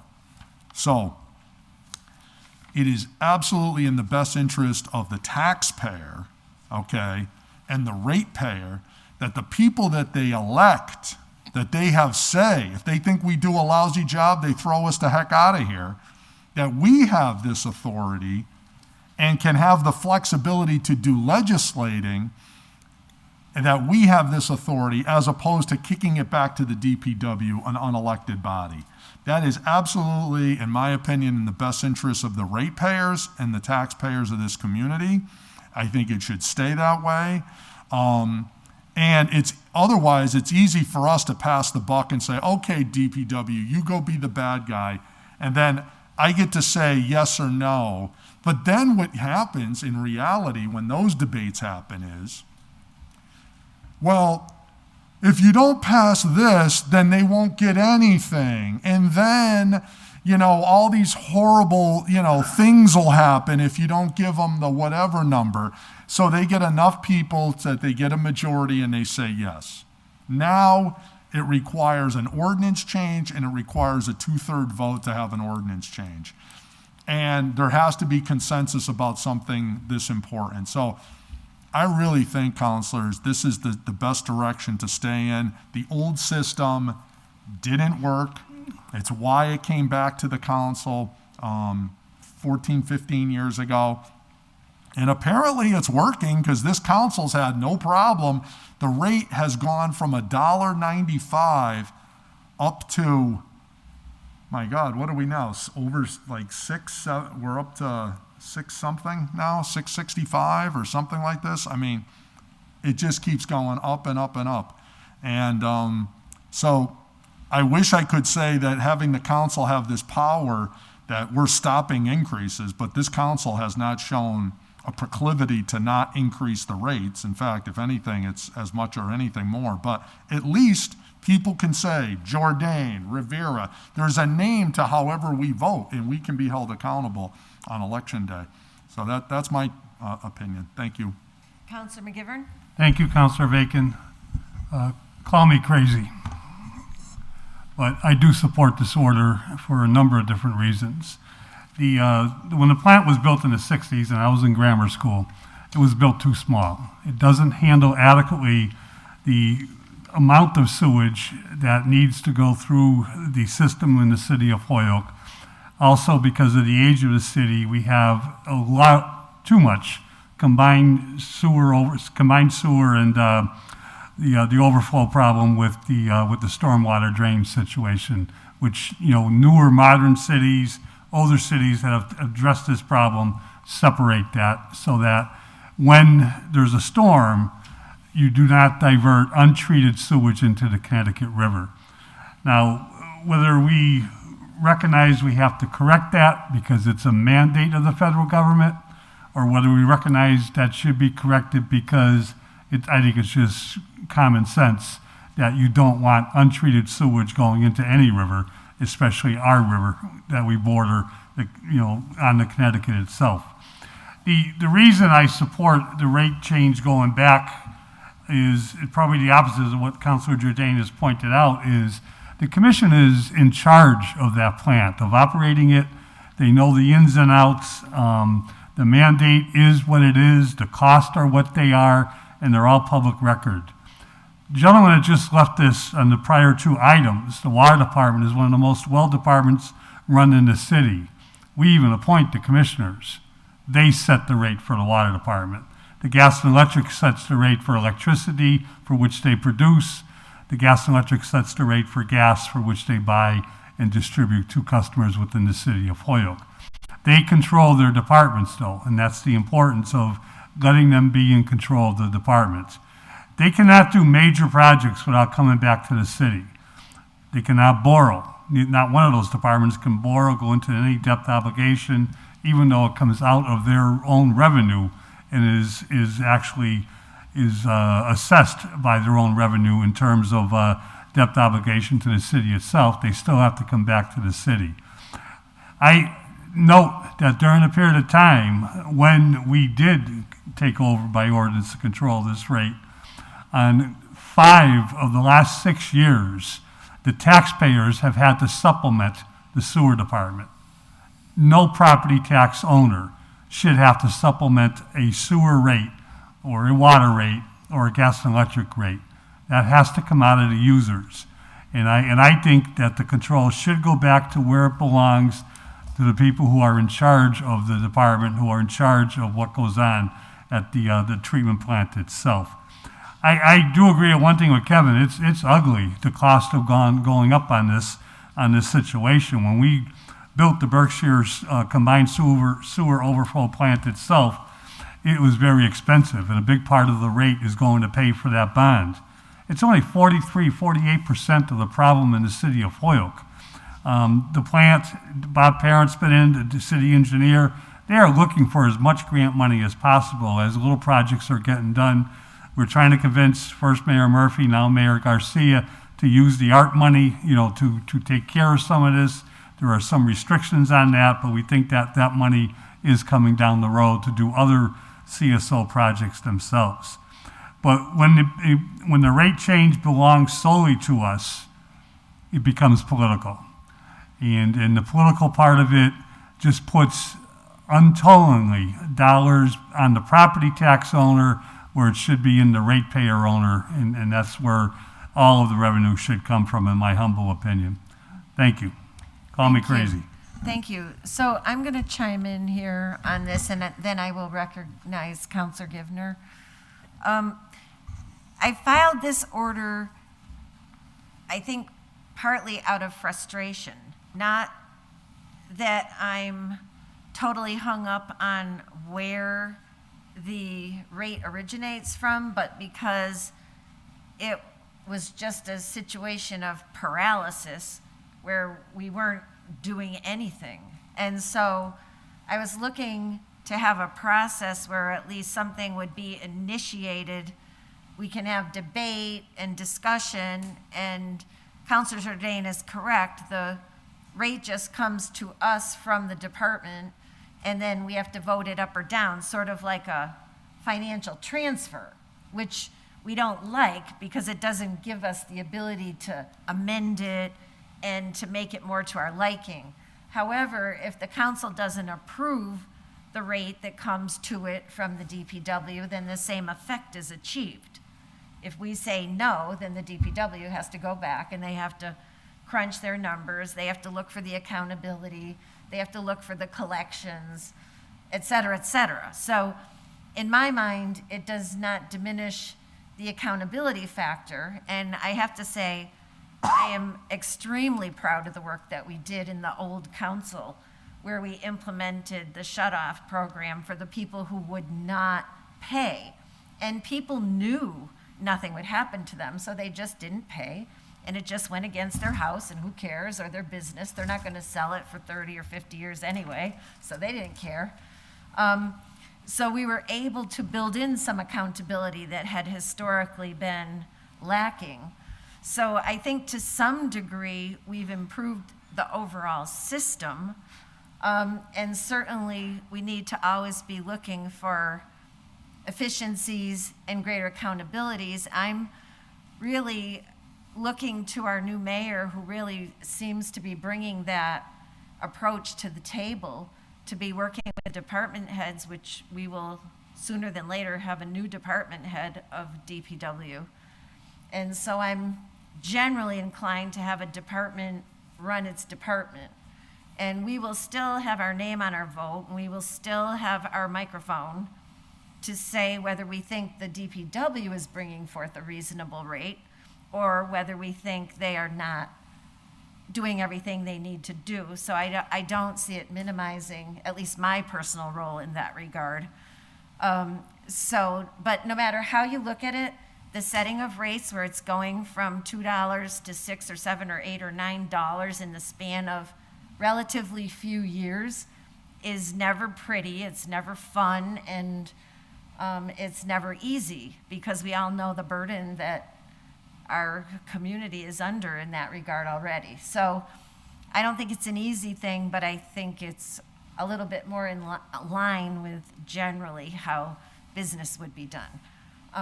Counselor Givner? Thank you, Madam Chair. I don't want to repeat too much of what you just said, but the gist of what I was thinking was I don't see how we'd be giving up so much power, and I can't imagine that there's anything that keeps us from adding in some wording to the effect of, you know, if the rate's going to be raised by X amount, that the council has to be, you know, that the DPW would have to come to the council before they could approve any new rate above so much per however many years. I'm not sure, but yeah, I don't understand why they wouldn't be able to control themselves. I think they have a better understanding of what they need money for, and as long as there's some kind of checks and balances, I don't see it as a problem. Thanks. And Counselor Bartley? Yes, at this point, even though I signed on to this order, I would not support it as written at this stage for three reasons. One is that there's got to be, there's got to be a power to amend by the city council. It cannot be a take it or leave it from any board whatsoever. So that we can have authority to do. Second of all, the city council should have the power of confirmation over any appointments, including the Board of Public Works, which we do not currently have. As stated numerous times, we had thought we had sent it to Boston for home rule, and we voted on that, only found out that it's now sitting in the law department. And it's not been explained to me why that home rule petition still remains in the law department relative to city council authority to confirm appointments to any and all boards. This was signed off by Mayor Murphy, and it's been in the law department for months. And I'm waiting I've been in correspondence with the city clerk on this, one, to advise me that it's in there, and second of all, to get an update on it. And third of all, I don't think there's a reason to take this out of committee right now, and I would hope the committee will leave it in committee until such time as we have a new superintendent to the Public Works. I don't think there's a reason to move this forward. There's no impending vote, and as far as expertise goes, you know, how do I put it diplomatically? We don't even. I mean, let me put it diplomatically. The mayor, for years and years, has appointed commissioners to Public Works based on what? Do you know? Does anybody know? Well, it's not an expertise, okay? So let's be real about that. The expertise comes from the engineer who runs the department. To this date, that's still a mandatory part of the Public Works superintendent, although I'm hearing some chatter that they're trying to remove that, which I would, you know, it'd have to come through city council. So I would hope that is not presented to us ever, because I would oppose it. Already is. It's It's in committee. It got sent to committee at the last Oh, okay. meeting. Well, then we'll just stay on record. I would oppose that. I'm sorry I missed it. Thanks for the heads up. I'll wake up next time at city council. So that's a beautiful thing. So just removing it, and so you know why that's happening, right? That's happening because we have our eyes on somebody who doesn't have the engineering degree, and we want he or she to get the job. This is a beautiful thing, right? And so talk about expertise. Where is the expertise on the Board of Public Works? Again, I'm not being mean, okay? So I don't want the mean, you know, you're a mean person stuff. It's just plucking three people, The 3 people I know that are on there, I don't think any of them are engineers. I don't think they have any degrees in anything related to that field. So I would hope that, to me, the main thing is let's see where this home rule petition goes. Let's get a DPW superintendent with an engineering degree in the job. And then I'd feel a lot better, especially if we are going to do this, if we have power to review resumes and review what kind of expertise is going to be on that board. We have a superintendent who really knows what the job entails and really knows what the needs and wants are of the city as a whole. Then the city council could perhaps put in, if it made sense, if we did send this back to a board with expertise, the city council would have a power, in my opinion, if we did it right, a power to amend, not a take it or leave it type of situation for the Board of Public Works. We could have the authority to amend it, amend the sewer rate. So with that said, I hope the committee will just mark my words and just kind of leave it here for now until those things happen. Thank you. Councilor Jordan. Thank you. So a couple things I would like to add. First of all, the DPW Commission lacks something very significant in rate setting authority that the Water Department Commission and the G&E Commission, those two are governed by special acts, are wholly and separate, have never been under our rules for rate setting authority ever, nor could they be without us passing an amendment to the special act before the state legislature. So that's not a fair comparison whatsoever. And I would say that we do have confirmation, well, we appoint specifically and directly the Water Commission, so we have a lot of say as to what happens over there, but those are already all governed independent. This sewer rate setting authority has always been governed by ordinance in Section 90. And a couple other points I'd like to make. They have not been good fiscal stewards of the sewer fund, okay, for many, many years. Number one is when it was public operation, and I am, despite my conservative credentials, have been an outspoken person against privatization. Who came waltzing in here leading the charge for privatization? So some of my more progressive colleagues, these are the people that brought privatization to Holyoke, okay? They were the ones saying, no more public operation. I was telling everybody this was going to be a massive mistake, big time mistake. You should never privatize public resources in this nature. And what did they do? They did that. And what ultimately happened, what all of us predicted, the rates would go through the roof and there would be a lack of accountability. As a matter of fact, what you have now today is a complete black box as to where the finances are. Before, you would be presented with a budget and you would know every line item of every dollar where everything went. Today, that does not happen. They get one number in the mail every year from Suez and it says, pay this amount, 7 point whatever million dollars. And they write a check. Where does that money go? Can anybody in the room tell me where is that? Does the DPW Commission knows where all that money goes? No, they don't. But we need an increase and you give us this and you give us that. Well, where the hell's the money being spent? Who the hell's looking out for taxpayers? This is what we're supposed to hand this rate setting authority over to. It's outrageous. It's ridiculous. And so until there's an independent review of this, they don't know. I'll be more charitable. We only ask good people to serve on the city council or on these commissions, okay? We don't expect you to have all these whatever credentials. The city engineer wouldn't know. He's an engineer. He wouldn't know the internal financials.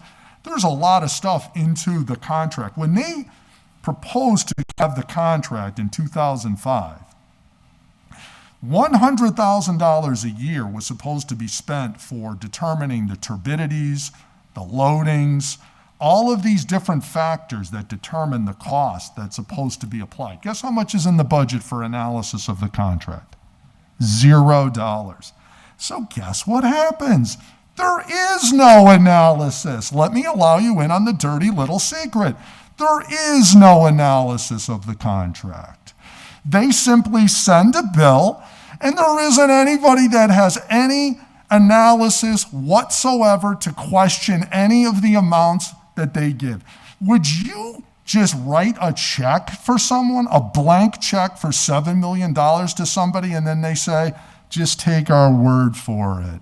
That's what we do every year, and we want to hand this type of omniscient power over the rate setting process versus the city council. At least big mouths like me are going to sit over here and start asking all kinds of questions. So at least that level of analysis takes place. And maybe I'll press upon 4, 5, 6 other people to say, you know what? Somebody deserves to have an answer to that question. That won't happen if we hand it back to these guys. That's a big mistake. So anyways, as we think about all of this, they have not been good fiscal stewards. They have shown an inability to make sure people actually pay. I'll also point out another interesting observation.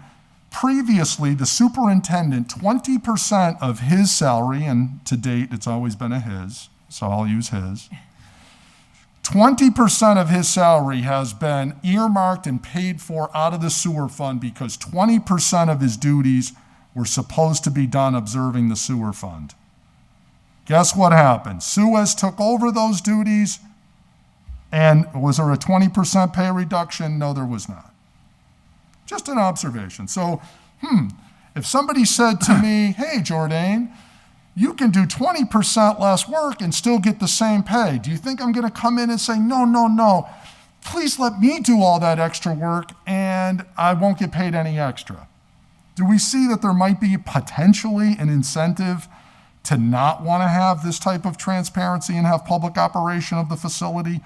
All of this type of stuff has been brought out into the open, and if we really want checks and balances, then counselors should do their homework, should listen clearly to the recommendations.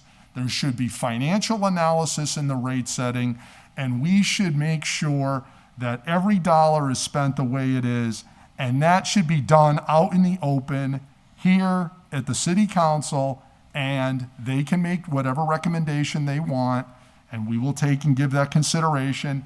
And here's the other thing. The reality of the politics of it is, if they have the authority, they're going to come in and make sure the rate is as high as it possibly can because, hey, let's take a shot. We got to go in, just let's ask for a little bit extra. And we'll go in there with that. If we get yes, we get yes. If we get no, we get no, but we're going to ask for that. So the propensity is to have the highest rate possible, whereas if the council sets it, our objective is what is the lowest rate possible and that pays the bills, okay? So there's a change of focus on this, and there's a reason why this came back to us. A lot of the reason that there's been contention around the rates is there has been a lack of transparency about how the money is spent, not about if it's needed. I'll be the first one to say, I'll be happy to vote for any increase if it's needed, right? I believe in paying my bills. On the other hand, if you won't tell me what the bill is, I have a hard time justifying giving you an increase. That's been the bone of contention. If we can solve that piece of it, this rate setting authority will not be as contentious as it has. The question is, where's the money going? And the city council's in the best position to find out where's the money going. And we owe that to our constituents. Thank you. So I just want to put a piece of information on the table as we're talking about rates. And that is that the 20-year contract is coming up. And the window and the time to be analyzing it and figuring out whether it's worth the money that we're paying for what they're doing for the city or whether we should return it under city control is now. You can't do it the year the contract ends. You need to be looking at it now to see if it is something within the realm of the city to be able to do. And that would require a higher level analysis as to whether we are in a position, whether we hire a superintendent that could handle it. And so there's a lot of moving parts here that could have a very big impact on rates, depending what happens. And I mean, we have a mayor who wants to look at operations, who wants to look for efficiencies. And so maybe, you know, this year, next year are the years to be looking at it hard to see if we have the right team in place and we have the right tools to be able to do it. I mean, I don't know the answer, but I do think when we're talking about rates, you get into the deeper discussion on a number of things that Councilor Jordan has touched upon, and it's a very complex operation. So I'll just put that on the table. Councilor McGivern? Privatization is when government sells property, turns a business over, ownership of a business over to a private sector of the community. We did not sell, the city did not sell, the DPW did not sell the wastewater sewer treatment plant. They entered into a contract with Suez. They entered into a contract to manage it, a contract. The bulk of it is a lot to do with the CSO projects and a lot to do with the treatment of the sewage that eventually, once treated, is released into the Connecticut River safely.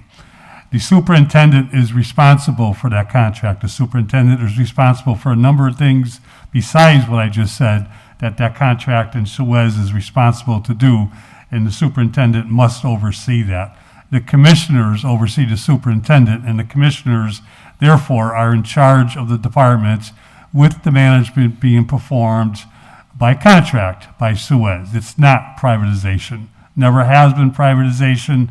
It's a contract that you can dispute. It's costly, but the big cost is the CSO projects themselves, which are mandated by the federal government, and the expertise is what Suez brings in. We used to have a lot more people working under the city budget at the sewer plant itself. Now we have Suez employees that run the plant, and the cost can be debated, but the efficiencies and the benefits that we do get from that, I think, can be proven over the life of the contract. So what is the pleasure, thank you, Councilor McGivern. So what is the pleasure of the committee? I mean, I think, If I might just make a comment. Councilor Rivera. I guess for me, I would like to thank all of the senior colleagues or counselors that have kind of laid down a backstory to us, or city council being eventually taking the power, or stripping the power from DPW on setting the tax rate, the sewage rate, I'm sorry.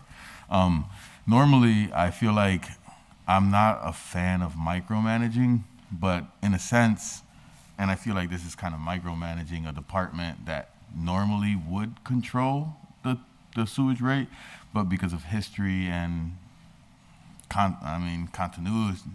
continuous history, it's in the circumstance where we are the ones taking or making the decision and trying to set the rate. So for me, I guess I would not vote in favor for that right now. I think after we get a new superintendent and possibly getting to know who they are, how they manage and their management style, it's something that I would entertain with possibly bringing it back to the table to possibly give them the power back, because ultimately to me it kind of feels like a receivership situation right now, right? and no pun intended, right? I guess. And I don't. If we're against receivership situations, right? In a sense, we got to find a way where we can give the power back to DPW. I mean, obviously, we have to find a happy medium for us and them, where in a way, because sewer rate, I'm gonna be honest with you, it continues to rise exponentially. It's not a couple dollars. It's not a couple cents. It's going up, and it kind of scares me and other people that I know, at least, with regards to taxes going up, sewer rates going up, a lot of variety of things. So again, I'm only voting against it because of past history. We also don't have a superintendent right now. But I'm not a fan of micromanaging, especially coming from us. So just as a point of information, there's a couple ways we can go with this. The committee can put it forth to the council to deny, or you can just table it here till we see what happens with the superintendent. There was an order filed at city council. It was not written in a way, to Councilor Bartley's point, that it was clear what the order said. It simply referenced qualifications of the superintendent, but it didn't say what was wanted.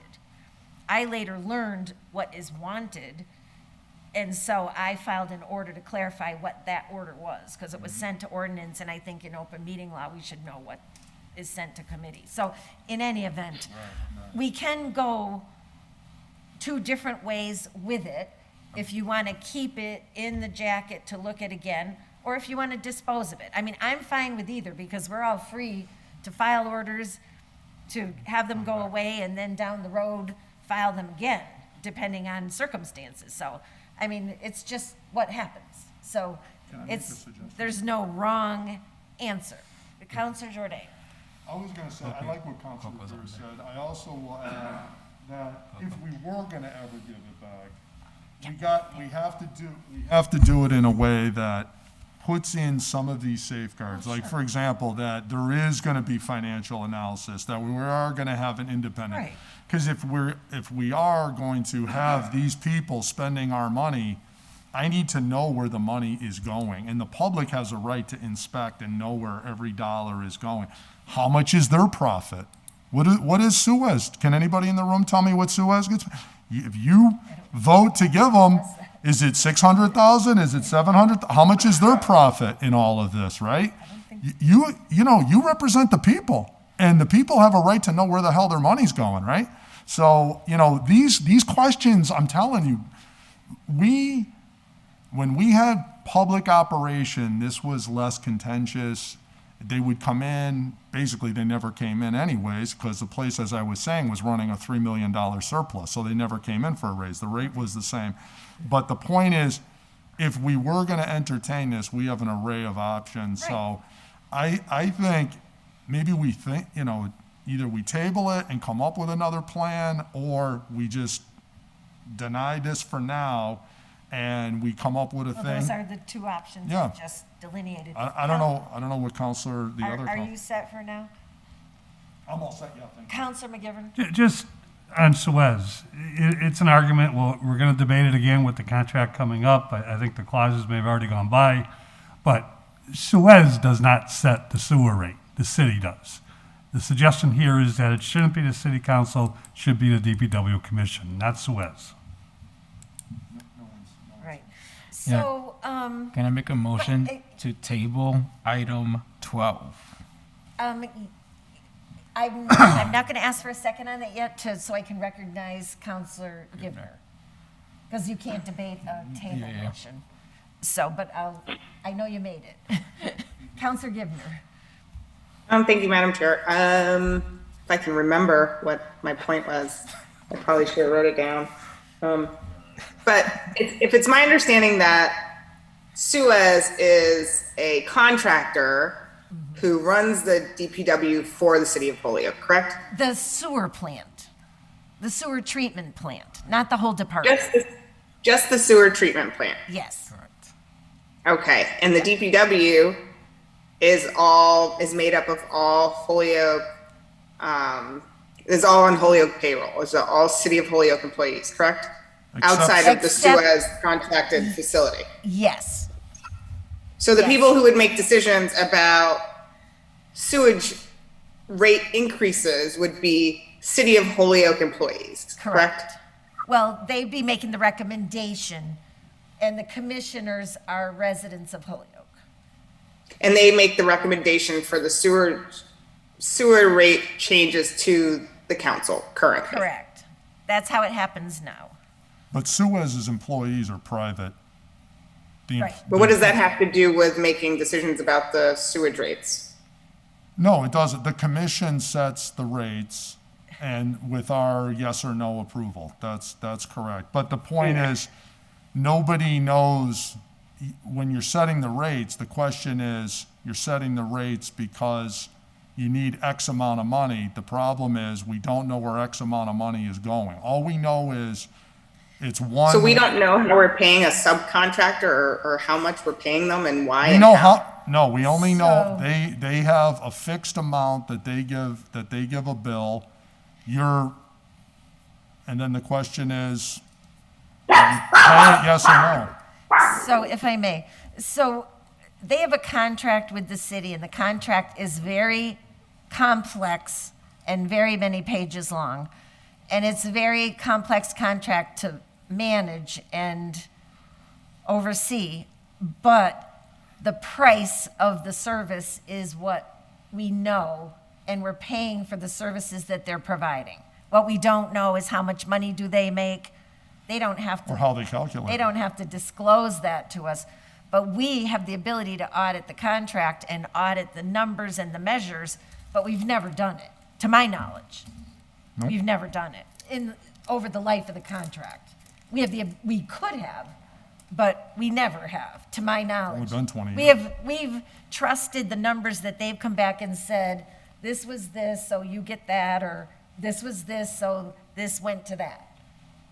That's my perception of what's been happening. So I think, if we get a very skilled, experienced superintendent, we're in one place. If we get a general manager who's not, then we're in a different place. But the rate, to your points, you're correct about the rate and how it's set. It's the commission, our people recommending to the council at this point. Yeah. So we have, are you set, or are you good? No, I just wanted I just wanted that clarification of who Suez is and make sure that the DPW is made up of Holyoke employees, City of Holyoke employees. Yes, largely. Well, I think On it's the important. Holyoke payroll. The DPW has two-side division to it. It has the Sewer Operations Division, which is made up entirely of Suez employees, formerly They're public employees. subcontractors, correct? Correct. Suez has the contract. They have no control over anything. They're just a subcontractor. No, Suez has a contract with the city for the management and operation of the department, of the sewer department. Everybody that they converted, all the former public employees, and they all now left the city payroll and now are employees of Suez. So the whole sewer operation is under Suez, and they, under their agreement, send us a bill every year for the operation of the plant.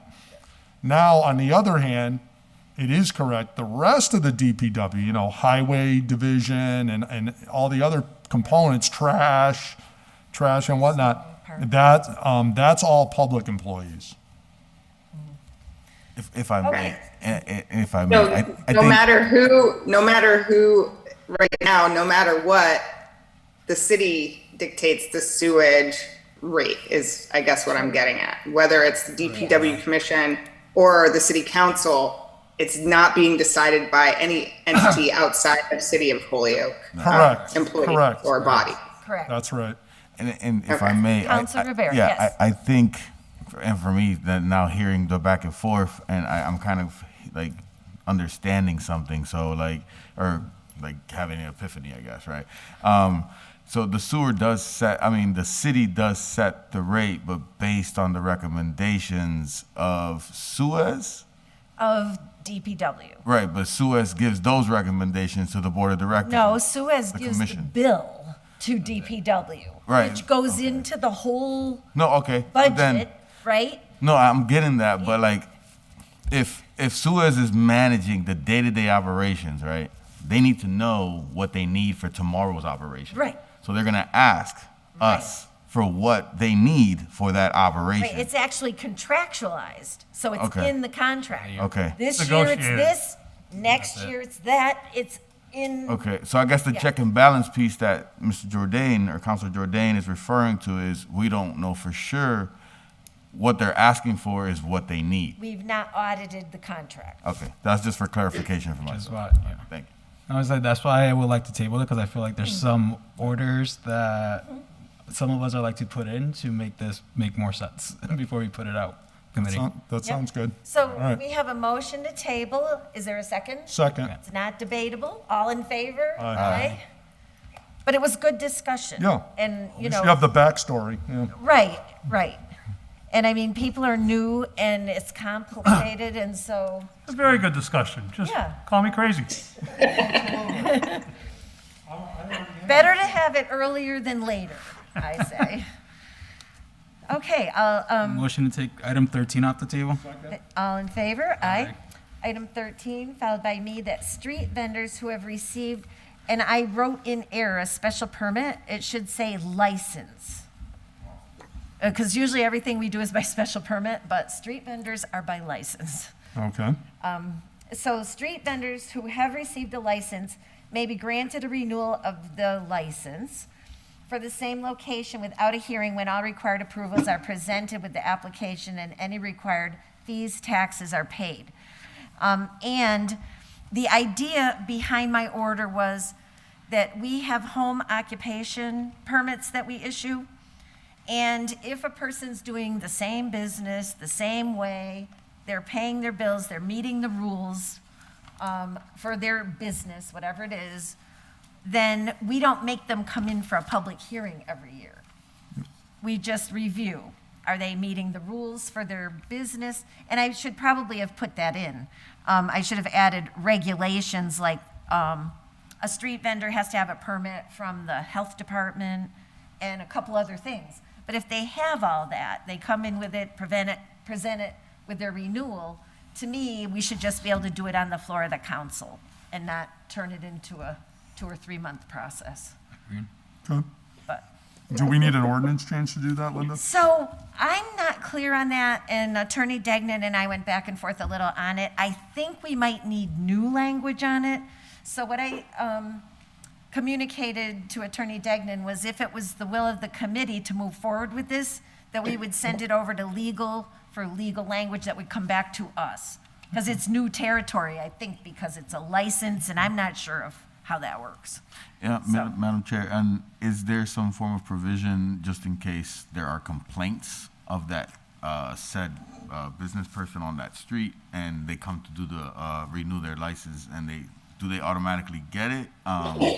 Or So- you get what I mean? So Bless if for some reason there was complaints, another business down the street complained about this business being here, if it's a food truck or whatnot. So for any special permit or license that's issued by the city, if there was a problem or a complaint, in the case of a food vendor, it would probably need to go to the Board of Health. Or if it was a different kind of an issue, I guess it could go through the clerk's office. So I guess for me, it's just, So- like, just in case, instead of, like, because it sounds like, I'm with it. Like, someone comes in and everything is smooth and they've been Right. doing their things effectively and efficiently throughout the year, no issue, you got your license. But if there's a couple hiccups throughout the year, there should be a conversation around it, just in case to make sure they mitigated some of the issues, or like that the neighbors are feeling better about what's going Yes, on. and This- I'm This order sure, would not eliminate the council approving. Okay. This would only eliminate the hearing. Okay. So that like if, right Eliminating now, a step. it would- exactly, yes, it would so- still come to us. you could still say, you know what, I have concerns about this. Can we send this to committee? All right. Yeah, if there was, if awareness of issues or a complaint or something And we've had of that that happen. sort. Yeah, home occupation, all of a sudden you said, well, I approved X, but you're doing Y. Or they're having deliveries after they said they wouldn't. Right. Then you send them to committee and then, you know, So, Attorney Degnan, so you're hearing the discussion in the committee relative to if there were some complaints, and we might have to put separate language in an ordinance because it's a license, not a special permit. I'm just not clear on that, so unfortunately, I guess you'll have more homework. But Yes, thank you. Thank you, Councilor Bacon. And thank you for this information. It would help. And I think what you want to have happen is to have something put into legal form and submitted back to this committee. yes, back to committee, so that we can be sure we're thinking about it, and if there's anything that comes up in between now and then, we could amend. and Yeah. does Kathy understand we're looking to eliminate the hearing, not grant automatic approvals? So, yes, whereas Okay. in the way that a special permit still comes to the council, we would see this renewal still coming to the council.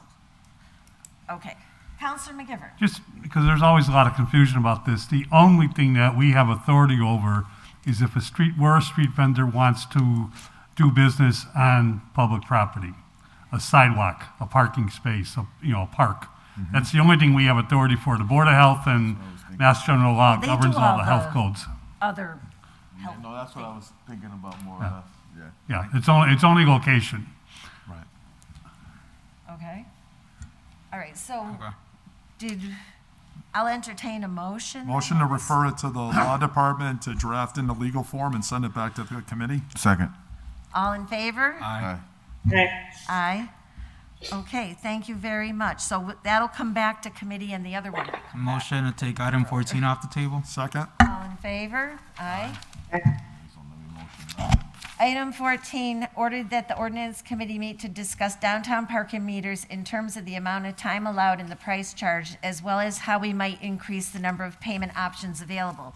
I put this on the agenda because this matter has aggravated me for over 5 years, ever since a couple of us were outvoted by our colleagues and spent millions of dollars on the parking garages that have, I don't think in a year they ever collected the fees or the meter costs that they were supposed to, nor did the management company manage them. So it's been a huge frustration. Now I think it's essentially shared by all. So I just want to let the committee know I received a communication from Mayor Garcia right before our meeting started. And attached to this order is the language for a parking advisory board that had been created in ordinance, I want to say Long time ago. 2 years ago, at least, if not 3, that never happened. About 20 years ago. 20, That's yeah, Okay, so- Joe's well- right. That was Okay. revisiting it, trying to make it come alive again. Okay, Exactly, so, all right, so exactly. then 20 years ago, and then again 3 years ago, but long story short, hasn't happened. Mayor Garcia is interested in making it happen. Oh, nice. And so I think right now, the first step might be for us just to acknowledge that we have this on ordinance, that the mayor is interested in activating it. Good. And maybe we could just say, send this, I don't know exactly how to word it, but bring it to committee to say that we understand the mayor wants to activate this committee that was already in ordinance Well, I think, to begin the Yeah. discussion, and then we could, well, we should lean on that committee to give us some advice. and You know, then they should table study this, it. and then What do they could think? come back to us. Yeah, Would be the idea. But we have to have some action to get it back to council and over to the mayor, okay. I think. I mean, if we want to like have a path. Councilman. Madam Chair? We absolutely, I think we need that committee to be resurrected, and I'm glad Mayor Garcia is looking into it because there's a lot of issues related to downtown parking, not just parking meters and parking fees. And I'll speak quickly because what we need is why, and the last I heard when the engineer came in, there was close to 100 parking meters not working that are actually out there. And that's just free parking. Some, right? There is 2 parking decks. The Dwight Street parking deck is supposed to have a percentage of daily parking. It's not, they have not allowed daily parking in Dwight Street now for close to 7 years. The Suffolk Street deck, the one that Councilor, you just mentioned, where we rebuilt it, the parking meter on top of it, I don't know where it came from, but it doesn't work. They want you to put money in quarters only, And the odd thing is, we went from where we had a lot of employees downtown, business owners downtown that were willing to pay $40 a month for monthly parking. With COVID, we have more and more people, the courthouse, more and more people working remote. They don't need a monthly pass. They want to pay as they go. When they come into the courthouse, they want to be able to pay for, the half a day that they're there. They want to be able to pay for the half a week that they're in the courthouse and obviously they don't need to pay for the full amount. We'll actually make more money if we had meters and parking machines that were working and taking the revenue in. And it's sad, because this has been going on, I'm getting a little frustrated myself, because this has been going on for years. If you have a broken parking meter, fix it. It produces revenue. We have a new parking attendant who's, I think you're going to see an increase in the number of tickets and revenue there, which will also, the enforcement of people who are illegally parking, it will put more people into paying either for the meter, the parking deck, or the monthly. Okay, so if it's the will of the committee, what I'm thinking is, if we send this back to the council and say, refer to the mayor to appoint the parking advisory board to make recommendations to the ordinance committee, that seems like it would be the appropriate action. Does that sound good? Yeah. Sounds good. And that way, we'll have moved it, and then we won't have a placeholder to see it come back, but we'll just have to remain aware of it. Gotta follow up. Right. We'll follow up with the Okay. committee, yeah, okay. All right, so I'll accept a motion to that effect. So make a motion to send back to the full council to send to the mayor, which will assign the parking advisory board, who will be studying parking and reporting to the ordinance committee, Or making recommendations. making recommendations to the ordinance committee. Second. All in favor? Aye. Thank you. Okay, on to 15. Motion to take it off the table for discussion. Second. All in favor? Aye.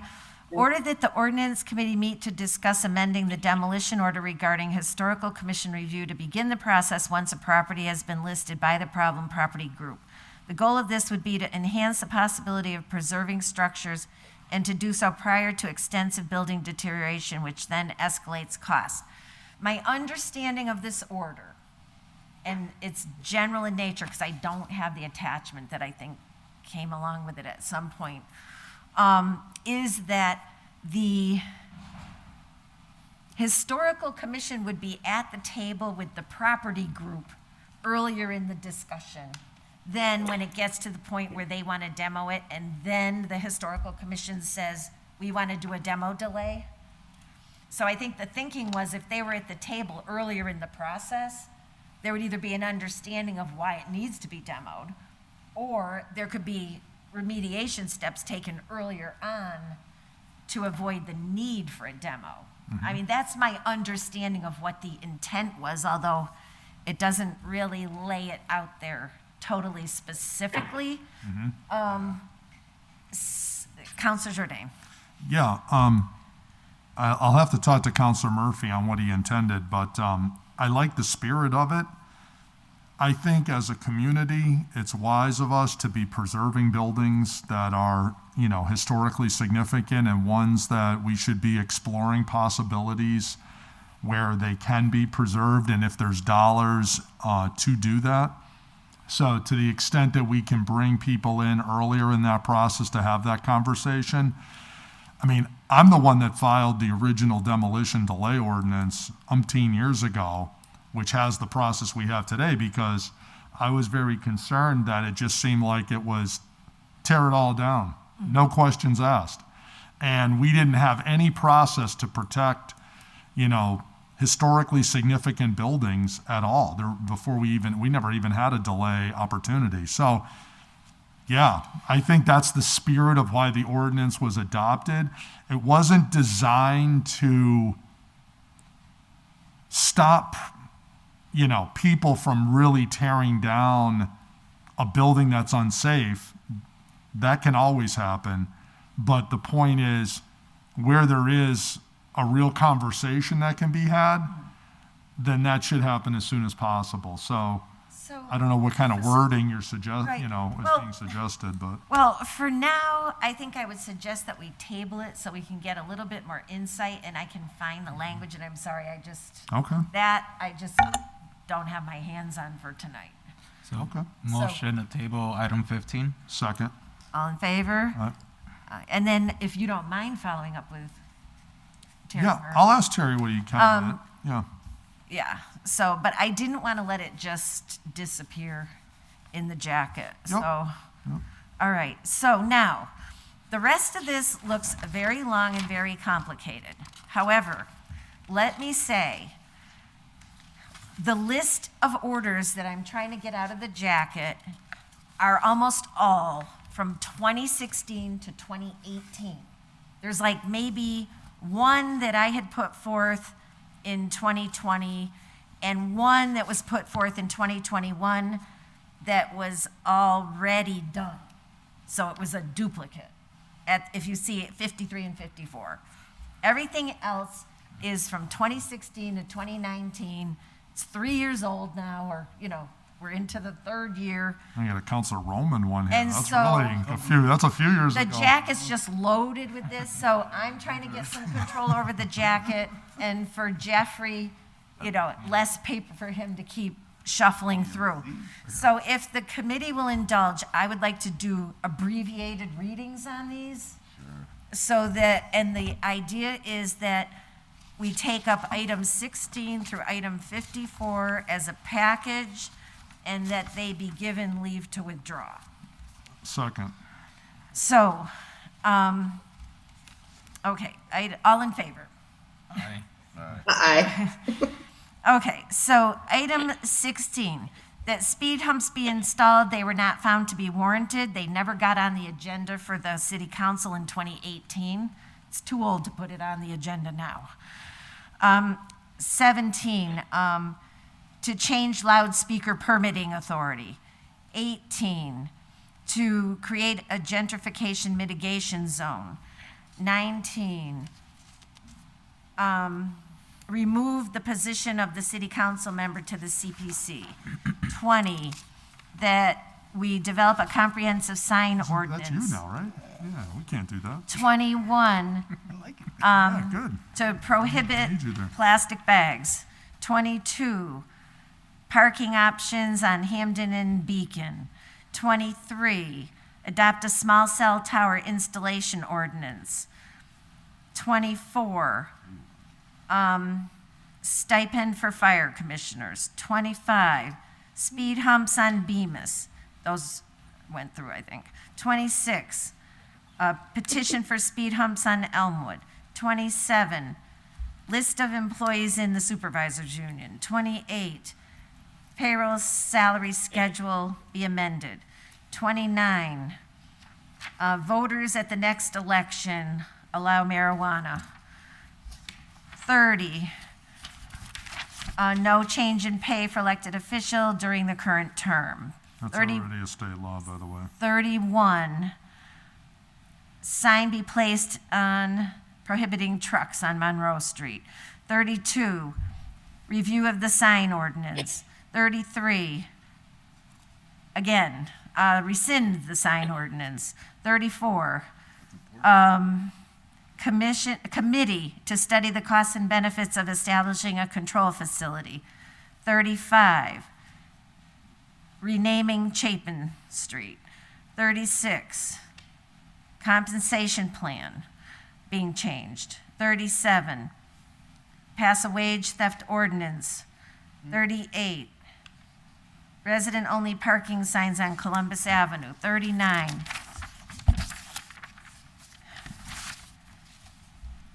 zoning in South Holyoke, rezoning, which was done. 40, stipend for fire commissioners again. 41, zone changes for many streets in downtown. 42,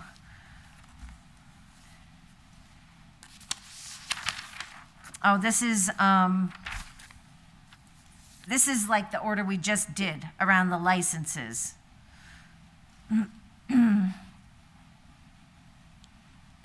43, that the contract with Zipcars be reviewed for revenue. 44, handicap sign be placed. 45, street vendor license. 46, sometimes the people don't come in or they don't finish it or something. 46, shopping center district, remove. 47, retail center, add. 48, rezone a bunch of properties from RO to other zones. 49, DGR meet, to deal with problems at a commercial street address. 50, establish a school building study committee. 51, install truck exclusion signs on Bemis. 52, amend ordinances to require property owners to clear snow, leaves, etc. from fire hydrants. 53, review and amend noise ordinances. 54, remove residency requirement for city solicitor. Which already passed anyways. Right, and some of these things passed already. They were duplicates, they'd been refiled, but they're still sitting there. So we just want to clean it out. All right, so I make a motion that we approve the motion to give them all leave to withdraw. All in I favor? second it. Aye. Aye. All right, well, thank you all. I think we had good discussion. Yeah, it We was got good. a couple items tabled for further information. We'll get legal form back. And our next meeting right now will be February 22nd. The meeting after that will be March 8th. And then the next meeting after that will be the fourth Tuesday in March. And then stay tuned as I'm getting through the jacket and getting everything organized, okay? I'll make a motion to adjourn if there's nothing else. Second. All in favor? Aye. Aye. Aye. Thank you all very much. Take care. Thank you. Good evening. Bye, Yeah, everyone. Corporal. I will.